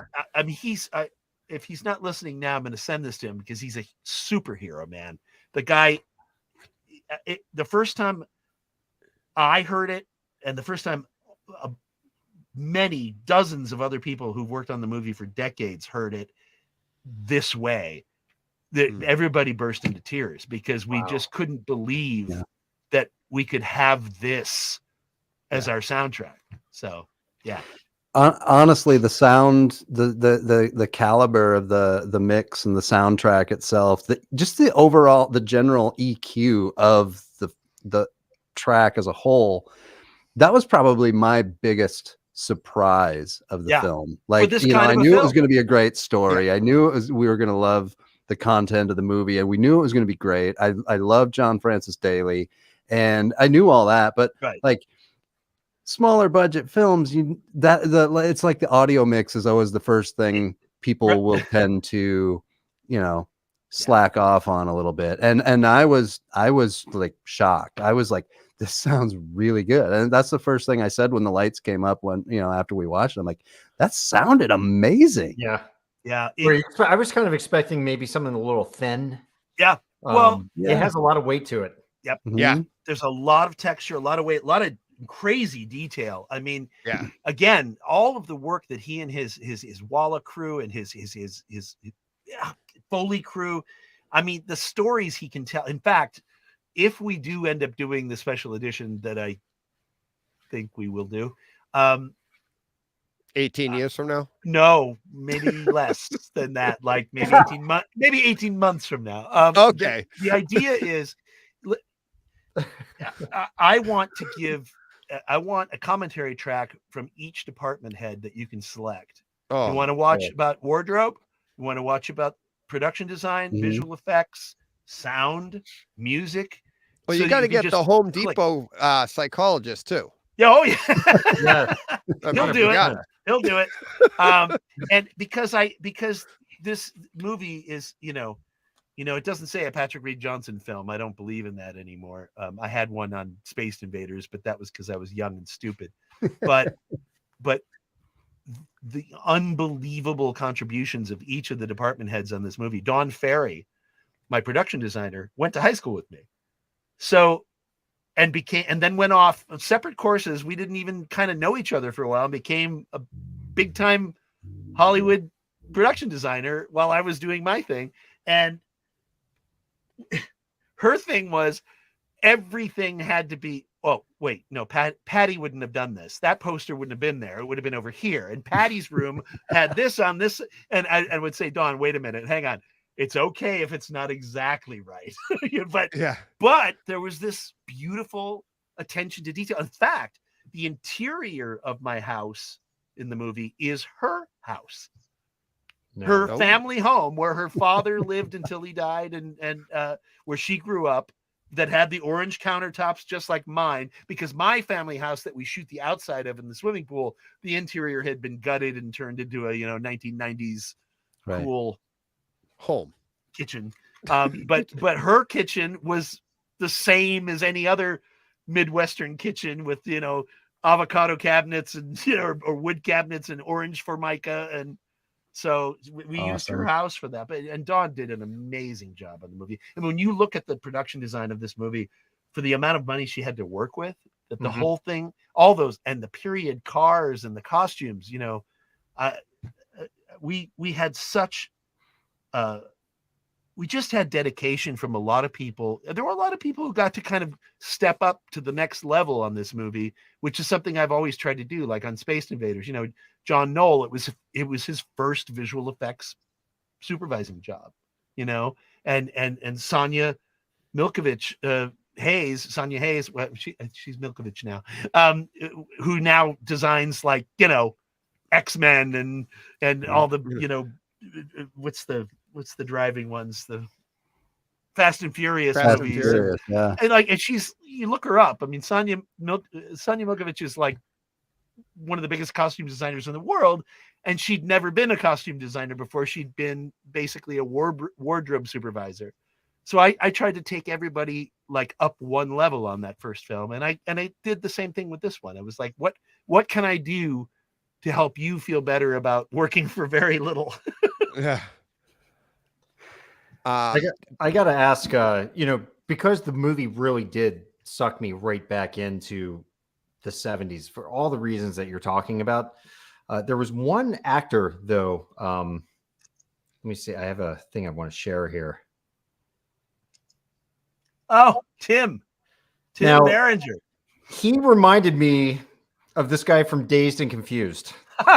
That's a good, yeah. You guys see this? It's Rory Cochrane, right? Yes. So the whole movie, I'm like, who is this guy? Is it the same guy? Couldn't figure it out, but it's not the same person, right? No, and I'll tell you who it is, Tim. And in fact, there's a really fun interview that's online you can get from this Wisconsin radio station where he's originally from Wisconsin, and they did a whole feature on him just like a couple weeks ago, where he and I interacted and Todd, that's the link that I sent you earlier today. Oh, okay. So Tim, I just listened to that. Yeah. Tim is awesome. Tim, what happened was the way I got this movie set up originally and got the original cash to start shooting it was I created a fake trailer out of whole cloth. There was nothing shot. What I had was the ability to use, Final Cut and Photoshop and, and a lot of models and a lot of ability to do matte paintings and animation. And I had access to Carrie Fisher, who was going to play my mom at the time. And I had access to Christopher Lloyd, who I had just worked with on When Good Ghouls Go Bad, who was traveling across the country after 9/11. He wouldn't fly anymore. And so he was traveling across the country by train, which meant he had to stop in Chicago to get off the LA train to get on the train from Chicago to New York, which usually meant at least 6 hours of downtime in Chicago. And so he'd call up and say, "Hey, Patrick, I'm in Chicago. You want to have lunch?" And so I finally said, "Yeah, we can have lunch, but can you also show up at this theater and go up to the projection booth and stick your head out through the window so I can shoot you as the theater manager?" And he did. And I had footage of Carrie and Christopher Lloyd and Ariana Richards playing Robin and Charlie Talbert and Chris Owen playing Bill, for this fake trailer, right? I had Joe Pantoliano playing my dad, right? For just like quick little clips they sent me over the internet, and I cut together this goofy little fake trailer that got me the money, and so what was the question? Sorry. What was the question? What was the question? I was talking about the guy from Dazed and Confused. So Tim, right. So wait. So Tim played me in the trailer. He was Pat. Oh, right on. And what was really interesting is that he and I, when I was his age, he and I looked almost like twin brothers.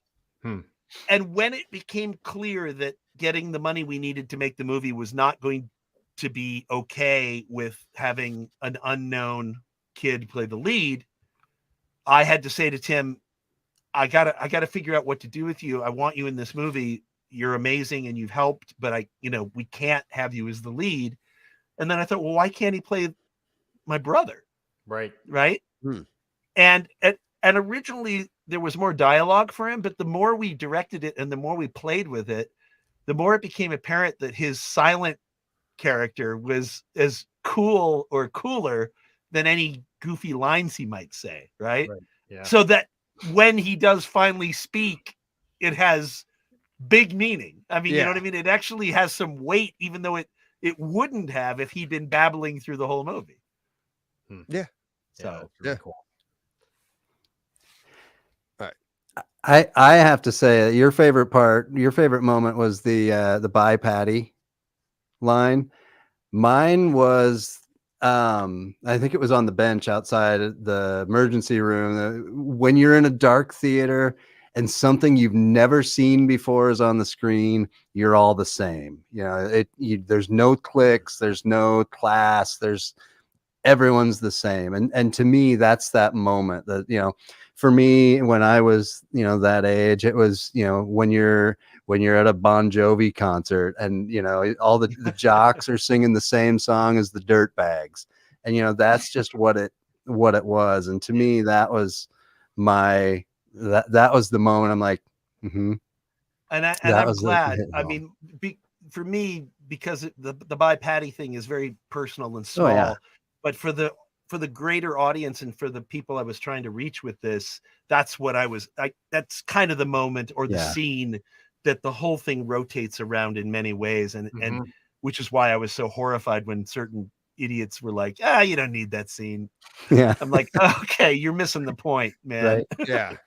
Yeah. It's interesting. That's almost a thing that, kids these days don't get to experience, not just because theaters are kind of on the decline, but they have their phones with them in the theater and they're just constantly getting hit with social media. So they never do have that shutdown escape. Yeah, I know.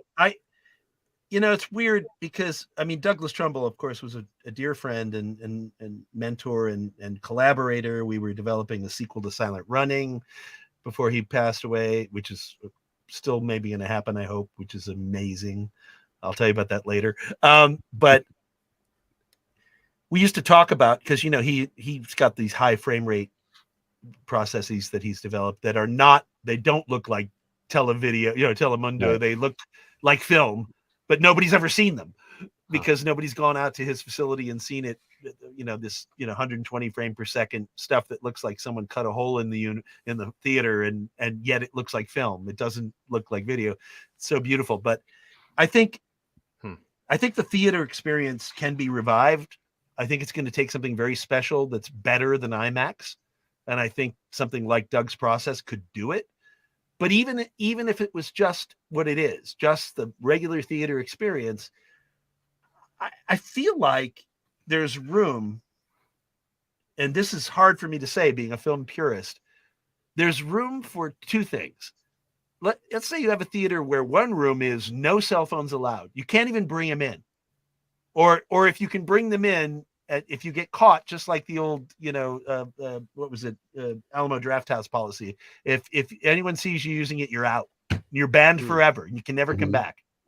Right? Make it that tough, right? But also have a theater next door where it's de rigueur. You have to have your cell phone and you have to use it through the whole film, and you can text your neighbors and make quotes and shout things at the screen and let people get that out of their system. Yeah.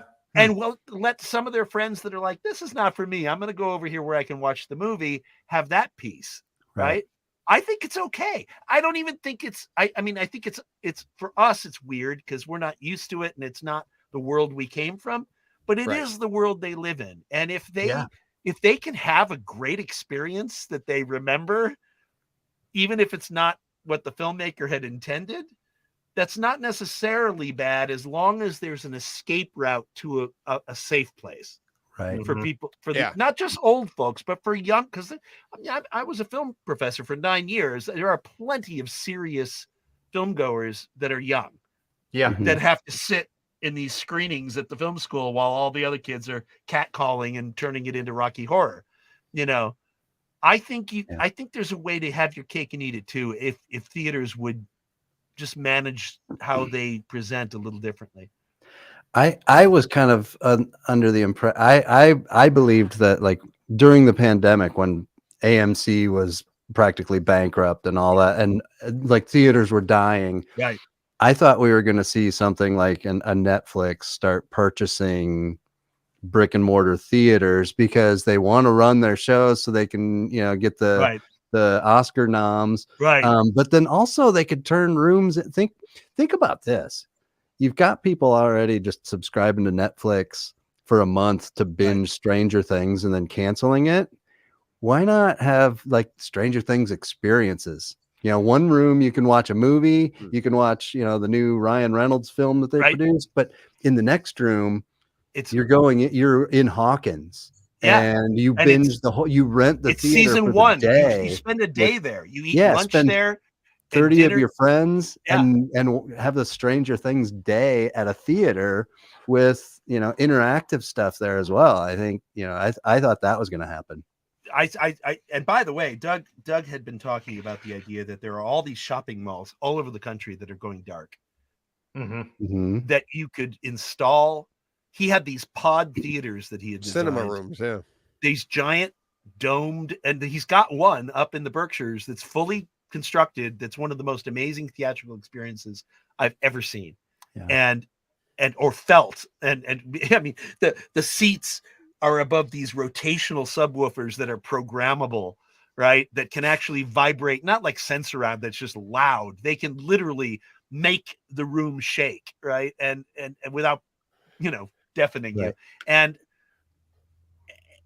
to me, his idea was turn these old shopping malls into experience centers with pod theaters plus, you know, VR, AR experiences that relate to the films, plus eateries, plus the whole thing. Turn them into entertainment centers, the whole thing. No retail, no, just experience centers. And because the real estate's worth it, the infrastructure's there. And I think he's not wrong. I think you could do something truly amazing if somebody would just step up. Yeah. Patrick, what we have one of our viewers and one of our forum members is asking to hear your thoughts on the home theater world. You know, there's a lot of us out there who have spent a lot of time and money creating our own little commercial, well, better than we like to think, commercial cinemas in our home. Sure. What do you think about those? Well, on the one hand, there's two. I sit on the borderline between the past and the future, like most of us, and I have created in our house at times. Right now, it's disassembled, but I have created a nice theatrical experience, and would like to again. We're just moving things around right now, and I think it's fantastic to be able to have a safe space, to be able to do whatever you want at the loudness you want, at the brightness you want, at the everything you want, and stop and start if you want, you know, and go to the fridge in the bathroom if you want. Those are all great things, right? And the communal experience is also, though, in my opinion, one of the most important things about films. Yeah. When I saw Jaws, I guess I was 13. I'd seen many, many, many, many films up to that point, but I had never experienced anything like being in a movie theater when he's chumming the water, when Reichauder's chumming the water and the shark comes out and hundreds of people backflipped into the row behind. I mean, just people leaped out of their seats, screaming and then laughing their asses off and looking at each other like, I love that you did that. I love that I'm not an idiot. We're all the same here. We're all the same here. Yeah. I truly believe that there is still a theatrical experience that has not yet been designed that resembles 60s road shows. And this is what Doug believed, and I will carry it on for him as long as I can, that people will pay for an experience where they know they're going out for the evening. They're going to have an overture. They're going to sit down in the Cinerama Dome. They're going to have an intermission and get a cocktail, and they're going to sit back down and they're going to watch something that amazes them. It's not going to be a place where you're going to go see, you know, the latest rom-com, and it will probably be more about epics and that sort of thing, but not Marvel epics necessarily, although they can, you know, I'm a fan. I like Marvel. I'm good. But cinematic epics, and I don't mean highbrow versus action or, you know, sci-fi, or, you know, I think most filmmakers really believe there's room for all of it, as long as it has something you've never seen before that moves you, excites you, makes you scream, laugh, jump out of your seat, whatever it is. If you can do that in a room of 500 people instead of just you and your girlfriend, and you're both kind of on your phones doing this, if you can have that moment, it's unforgettable. Yeah. It's unforgettable. my podcast, I host my guests once a week, and guest after guest comes on, listener after listener comes on and says they almost always are like, Star Wars. It was what started them down the road, right? And it was like, I'm sorry, I'm the next one to say this. I'm like, no, don't be sorry. That's what got me started. I was 7, my dad took me, blah, blah, blah. I was this age and I went and did it, right? And it's that experience that we're trying to. I have a home theater. My listeners have home theaters, dedicated home theaters, a room in the house, right? Yeah. And it's, yes, when we sit in our rooms, we are by ourselves. But I know my listeners, we're trying to recreate what we experienced. And there is room for that. And it's, yes, is it going downhill a little bit right now, the popularity of going to the movies, because COVID hurt a lot, and yeah, and also, you know, bad theater management, bad presentation, bad sound, bad projection, all of those things matter. They matter a lot. 100%. There's also something, well, and that's what I was just going to say. There's the opening scene in your movie where you're at 2001. The thing missing out of that scene back then are the cell phones. Now you have the older people nodding off and I'm looking at this, and I went back to that year, and I wasn't born yet, but I'm thinking that's, you know, young, fertile mind, yours, taking it all in the old mind, old dog, new tricks. I don't understand it. Right. But fast forward to today, that same scene, people are just going like, oh, okay, so what do I got doing? You know, they're looking at their phones. Right. And if you're not interested, if you're not grabbed up there on the screen, you're going somewhere else, because it's a microwave age. I need to know. I need more information that I like. Immediate gratification. Right. Yep, absolutely. Yeah. Yep. So people need to be sucked in, and it's a lot harder nowadays. And I can just stay, the convenience of being at home and all of that. But you're 100% right. It's when I go to the theater, I think it was you, Travis. I was just saying, it's like, I want to go opening night. That's the only time you can get the full effect now. Do you remember at the end of the film, and when he's in that crowd, they walk in, and as the 20th Century Fox logo music starts to play, the audience starts to cheer. Yeah. This happened. It happened, and these people hadn't seen the movie yet. Right. But for 2 weeks, people had been talking about this movie in such a way, and from this communal experience and this exciting, amazing adventure they'd seen in a theater, that the people now in the theater that were getting their first look at it were so excited. Their hearts were racing. Their minds were locked. Their eyes were on the screen. They couldn't wait. And they were cheering that it was going to be delivered to them even before they knew what it was. Right. You can't. And by the way, again, I love home theater, and I would never dunk on home theater, but you'll never get that in a home theater. No. And to that, you know what? Point, go ahead, Travis. I disagree. Well, if it's big enough. You know when I had it? When? Friday night when we watched 5/25/77. I was taking a photo of the card up on the Plex screen. Right. And we had big bowls of popcorn, and we got hot tamales and milk duds. And there was only 2 of us, but it was that level of excitement. Like, cool.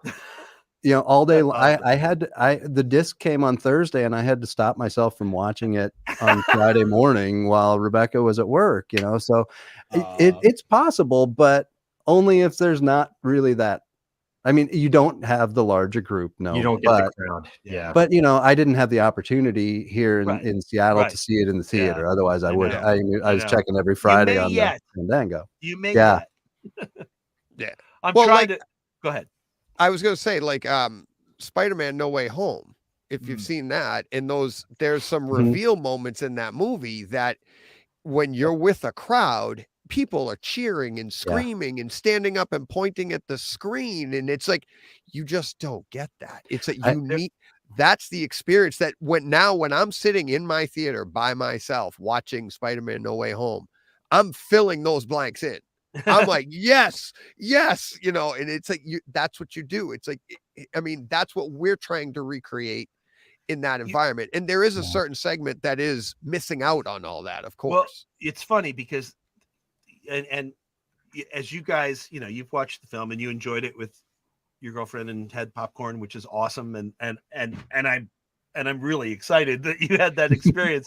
But one thing that being in a theater and seeing this movie does is there are like 3 moments in the film where the whole audience, well, maybe 4, when he finds out a certain something about his girlfriend that he didn't know the first time, having to do with a book. Yep.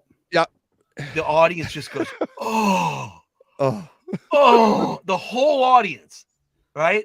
The whole theater does that. And when his mom dances and sings, they cheer. They literally cheer. Oh, wow. In a theater. When she hangs up the phone. Right. And they cheer when she hangs up the phone. Then when she sings, they cheer again and laugh their asses off. And it's a big room full of stuff. And then when he says his Kubrick line late in the game, a cheer from the, I mean, like, it blew me away. I burst into tears the first time I was in the theater and they cheered at that line. It's like, it doesn't mean that you can't have a great experience in your home theater. It means that sometimes the value of being in that room is what he says on that bench in front of the hospital. With mostly strangers. With people you don't know, but they think and feel the same way you do, whether they're willing to tell you or not. Right. Yep. There's a sequence that's just lost. There's a sequence that's not in the film. Originally, when he goes over to Linda's house, it's a really fun scene. It'll probably be in the special edition. He's laying on top of her, and it's just the two of them. And the frame, she goes, "Aren't you going to use a rubber?" And the frame starts to go like this, and it rotates and he's going, well, I didn't. He goes, "No, I mean, it'll be okay." And she's like, "What do you mean it'll be okay?" "No, you got it." And he goes, "No, well, I didn't." And she goes, "What's wrong? Why don't you want to use a rubber?" Now she's on top. And he goes, "I didn't bring a rubber," because he didn't expect this was going to happen, right? She goes, "Get off me." And the next thing you know, he's blasting down the road to the bowling alley, which you've never seen before, which in the other cut of the movie, we've seen him the bowling alley on the phone trying to call her, but she's not answering. And he's staring into the boys' bathroom where there's a condom machine on the wall. And he's like, "Why isn't she answering?" Right. And they have this whole argument. And then later, now he runs into the place. He runs into the bathroom, and there's just an unpainted spot on the wall where the condom machine used to be. And he's like, "Where's the condom machine?" And the guys that are pissing at the urinals are like, the guy goes, "New owner's Catholic." And then Mancow Muller, the radio guy, plays this guy who's also at the sink washing his hands because looks like it's another blowjob for you tonight, you dork. Oh, man. And so he goes running back into the bowling alley going, "There's got to be somebody. There's got to be somebody here. I know. He's got to be." And then sitting at the bar watching Bill doing comedy in the club at the bowling alley is Doug, the jock, having a beer and a cigarette because they could in those days because they were the jocks. They could do anything. Right. And he's like, and he's like, So he goes up to Doug and he sits down next to him and goes, "Hey, Doug." "Hey," and Doug's looking at him like, "What's wrong with you, Johnson?" And they have this whole thing where he's trying to ask for a condom without asking for a condom until finally Doug busts him. And then at the end, he finally says, "Johnson, take this before I hit you." Again. So, I was just going to say, so again. He gives him the condom and he says, "Thanks, Doug." And he starts to walk away. He goes, "Hey, Doug, why do you hit people all the time anyway?" And he says, "Because I can." Yeah. And then he says, "And because sometimes people just need hitting, don't they?" And then, which is awesome. It's a beautiful like coda for this character. He starts to leave and then he just, "You want to go see Star Wars with me?" And Doug looks at him and he says, "Is it anything like 2001: A Space Odyssey?" And Pat says, No, it's nothing like that. It's nothing. And Doug goes, "No, too bad. That's my favorite film." Walks away.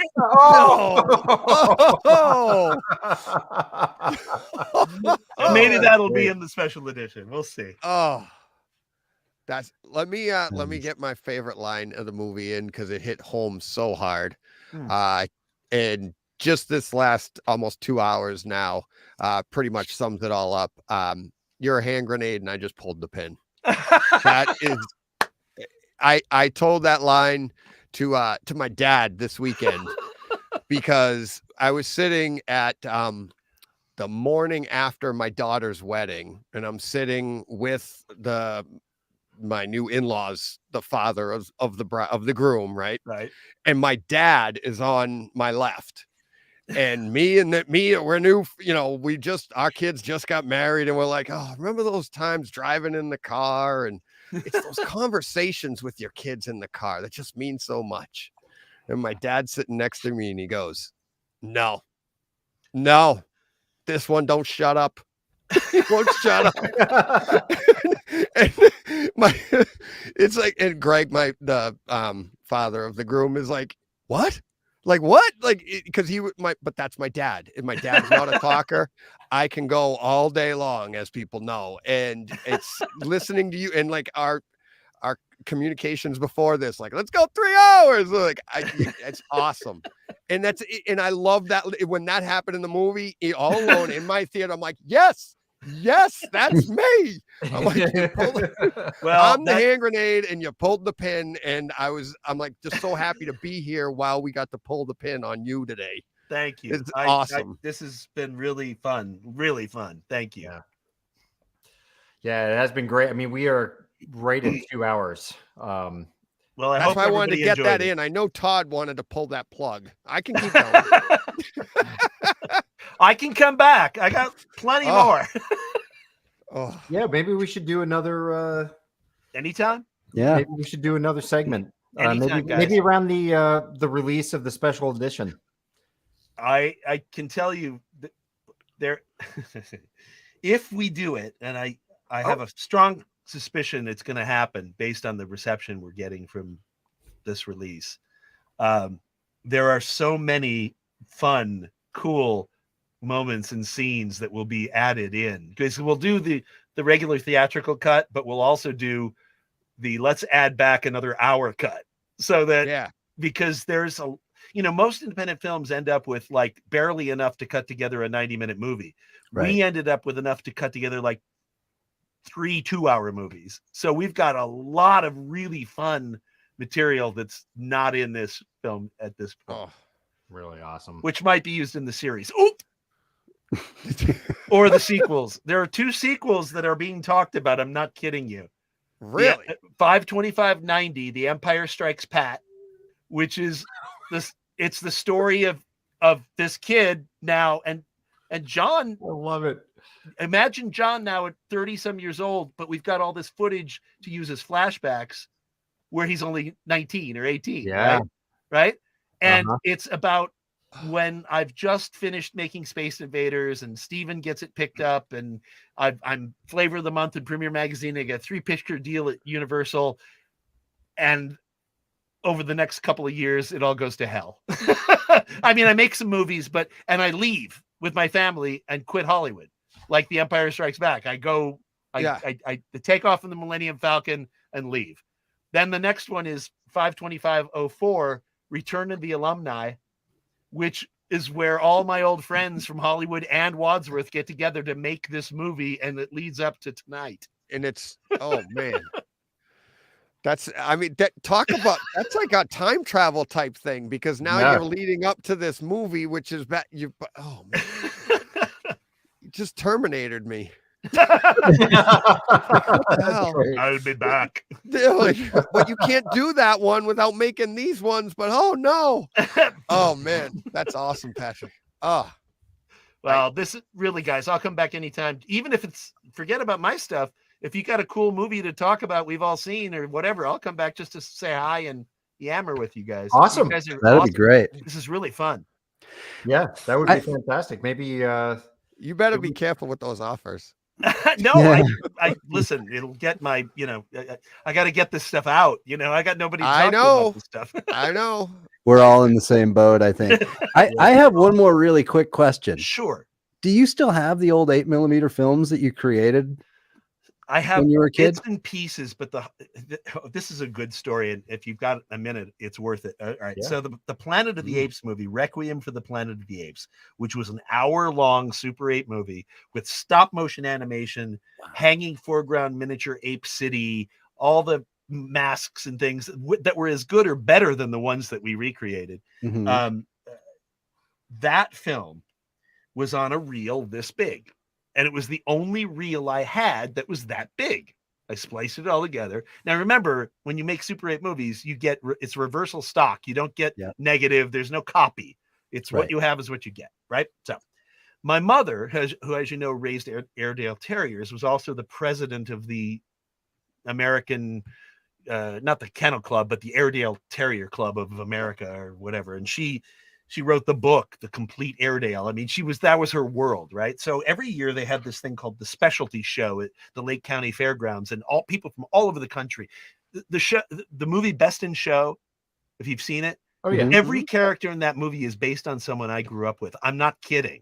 That I know who they are. I know who they interviewed to make up those characters. Oh, really? Oh, and wow. I knew these people growing up as a kid. We had a Winnebago. We'd go off to all over the country with our show dogs, and these people that are characters in this movie were people I hung out with, right, as a little kid. So meanwhile, so my mother says, hey, I've got like 25 little reels of Super 8 film of different dog shows that I'd like to cut together into a big show reel for our party after the specialty show this weekend. Can you help me out? And I said, yeah, I'll cut them together for you.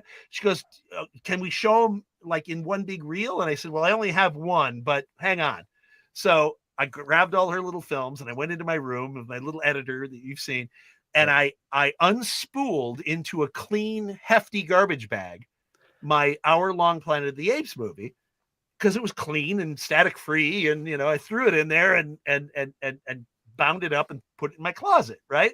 And I then spliced together all her Super 8 movies, put them on the reel, put it on the projector, threaded it up and said, all you got to do is press play, turn it on. Right. So she takes it off to her party and she comes back and, that evening and, it was a big success. Everybody's happy. And I come home from school and she gives me the projector and the reel. And I'm like, oh, thanks. I'm going to take these and put them back on the original reels. Cause so I take them all off and put them on the original reels. And then I go to the closet to get my movie and I open the doors and there's no garbage bag.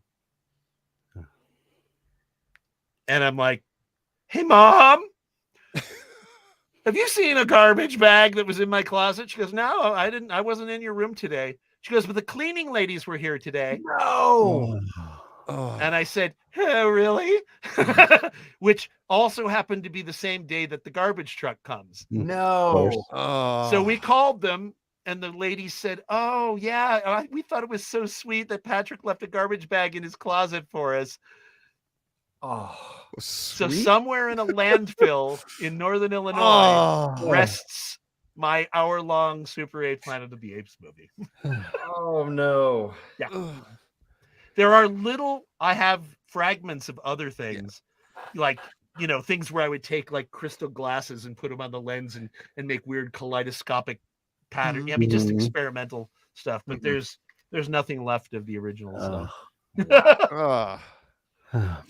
rough. Yeah. That's wow. That was a tough way to go out on a high note, Patrick. Well, ironically, well, a story for another time, but I'll tell you an ironic story another time about the negative on this film. Put that in the show notes. That's going to be my cliffhanger. There you go. Oh, all right. Who was that? The listener that we could just sit and talk Star Wars next time. That was a great idea. SRW 1000. SRW 1000. I really do have to eventually see one of these Space Wars movies that everyone's always going on about. Yeah. I do remember it being called that too. I remember what? Space Wars? Well, the worst was the people who used to say Star Trek when I was a kid, you know, when Star Star Trek was Trek. on the Yep. air and I was watching it, and my friends at school would be like, "You watch Star Trek?" And Star I'd be like, Trek. "I'll kill you. Oh, It's Trek." Okay, nerd. yeah. Okay, nerd. Oh, I love it. Anyway, Oh. thank you guys so much for this. It was Absolutely. really a pleasure and a lot of fun. And I'll come back anytime you want. Awesome. That's Well, great. Patrick, Sounds good. we thank you. And Travis, thanks for reaching out and getting all this hooked up and getting DJ on here. I know. Yeah, I all was only three of us- coming if you got Patrick. What the hell am I even doing here? Thank you so much for including me. Yeah, of course. Hey, we got this DJ guy. Okay.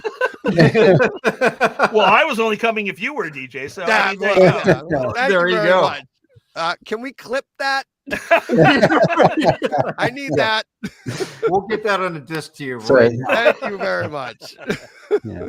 But yeah, it's really been awesome. I mean, the time just flew by, and just loved all the details about the movie. We had Thanks for watching. yeah. Thank you for making it. Yeah. I mean, it really is it's a special one. I rarely these days watch a movie when it's over and I think, yeah, I want to watch that again. And this is one that I'm going to watch with my daughters when they get home from college for Christmas break and sit down and, you know, check it out with them, because they watched when they were little and I was building my first home theater room. You know, one of the first things that I showed them was Star Wars. Yeah, it was The holiday special, right? No, well, we watched, you know, the original Star Wars and exactly.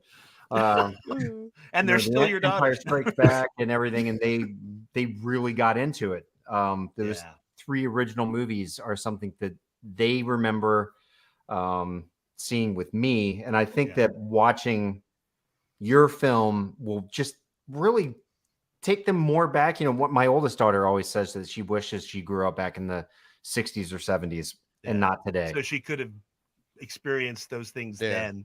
Yes. The magic of it all, the mystery. I mean, one of the things that your film really captures is how mysterious everything was. We didn't have the internet. No, we didn't have any behind the scenes. We didn't have any people doing tell-alls, and there were no rumor mills. There was no Entertainment Tonight. Nothing. There was, you know, there was no awareness whatsoever of things before they were things, you know? Right. You know, it's funny. I think back to my memories of Star Wars when it was happening. My memories were getting my mom to take me to Lionel Kitty City in Colorado Springs to see what action figures they had, right? Yeah. Wow. And not knowing if I got there, if it would be cleaned out or if they'd only have a few or what. I mean, that's back in that day. Everything was just a mystery. And I don't know, that really spoke to me. It really drew that past to the present. I thought it was very cool how that works. Yeah, my love of my life, Kathleen Barnes, my partner in crime, she's seen this movie, you know, 150,000 times by now, but she always says that when she's done watching it, that she wishes she could go back to seeing it for the first time. Yeah. That's awesome. Yeah. And it's so special because I mean, obviously, you know, I mean, the fun thing is there's a lot in the movie that people don't see the first time. There's a lot of little things throughout the film that you can pick up over time. A lot of Easter eggs, a lot of, you know, just silliness, but there's a lot of, I'm not trying to say that it's that deep. I'm just trying to say that I tried to pack it full of information, and you'll find things as you go through it again that you will go, I never. I mean, That's cool. I mean, this shot of Pat in the hallway at Future General when he comes out of Steven's office, those photo storyboards on the wall in that big hallway shot are the actual photo storyboards from Close Encounters. They're not like reproductions or Xeroxes. They're the literal ones that were on the wall at Future General during Close Encounters. That is really, really cool. Yeah. I mean, This is my first experience having a live audio commentary. Never had that. You know, it's you get that in the audio commentary, like here, but I'm like, I need, that's what we need to do. We need to do a watch along. And if you're here, we can do it. You know, I was kind of thinking that. Is that true? The theatrical distributor asked me if I would go to conventions all over the country and the world to do exactly that live in a That would be theater, which I would gladly. Send me, but I'd do it with you guys if you want. I'll do a watch along. Oh, Let but me would know. we be allowed to play the movie? We just tell everybody to push play, and then we'd have to sit there, but the audio would be coming. No, through. That would be awesome. We could. Let's see. There's probably. That would be awesome. Let me figure out. There might be a way, if you guys were interested. There might be a way to show it in a private link only to your guests, kind of thing, not a public link where we could do it. And yeah, in fact, I'm sure there is. And so think about it. Yeah. It couldn't be. I thought it couldn't go on YouTube. I mean, YouTube. No, we couldn't put it on YouTube, but we could certainly Keep that do a down. live broadcast that is only open to a certain people with codes. no, or I could do it the way passwords. I do my my live streams, only to the green room.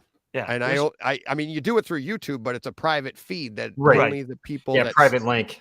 a right. private link. So Yeah. we could do that. I mean, we could do something similar to that, but absolutely. Yeah, let me think. Let me talk to the guys. Mike Schramm. Why do I know that name? Hi, You know Mike. my man Mike. I Mike don't know. I Schwab? feel like I know him. You might know maybe him by his middle name, Love and Thunder. I think I'm thinking of Mike from American Movie. Mike, wasn't his name Mike Schramm? The guy. Anyway. Have you seen no. American Movie? You guys? It's playing at the Beacon here this I haven't weekend, seen and I'm it. thinking about going. I've never please go. seen it. Please go, and then I'll tell you amazing stories about Yeah. it. You've Oh. got it. You won't believe how much you're going to enjoy this movie. American Really? Movie is one of the best documentaries ever made, and one of the funniest things you will ever watch. And cool. it's Awesome. so funny and it. so good that it feels like it's a prank. It feels like it's Yeah. but it's not. It's real, and I know the guys involved. Okay. So That's awesome. Awesome. you got to see it. You'll love Booking it. it. I promise. I got to go, That'll- guys, but I am Yeah. so grateful to you for this. And Thank you. yeah, anytime. For sure. Okay. Yeah. All right. Thank you, gentlemen, so Thank much. you, guys. And we will run this. This will be on tape on YouTube, saved on YouTube. Great. So anybody can come and watch it. And hopefully we'll be able to do this again. Yeah. Oh, yeah. I'd love to. Thanks, guys. Awesome. Okay. All Thanks Have so a much. good night. Thanks, Bye. everyone. Thank you. Boom. All right. Hold on one second. Let me end this here. Okay. All right, everybody. It looks like we lost Travis. Just me and you, DJ.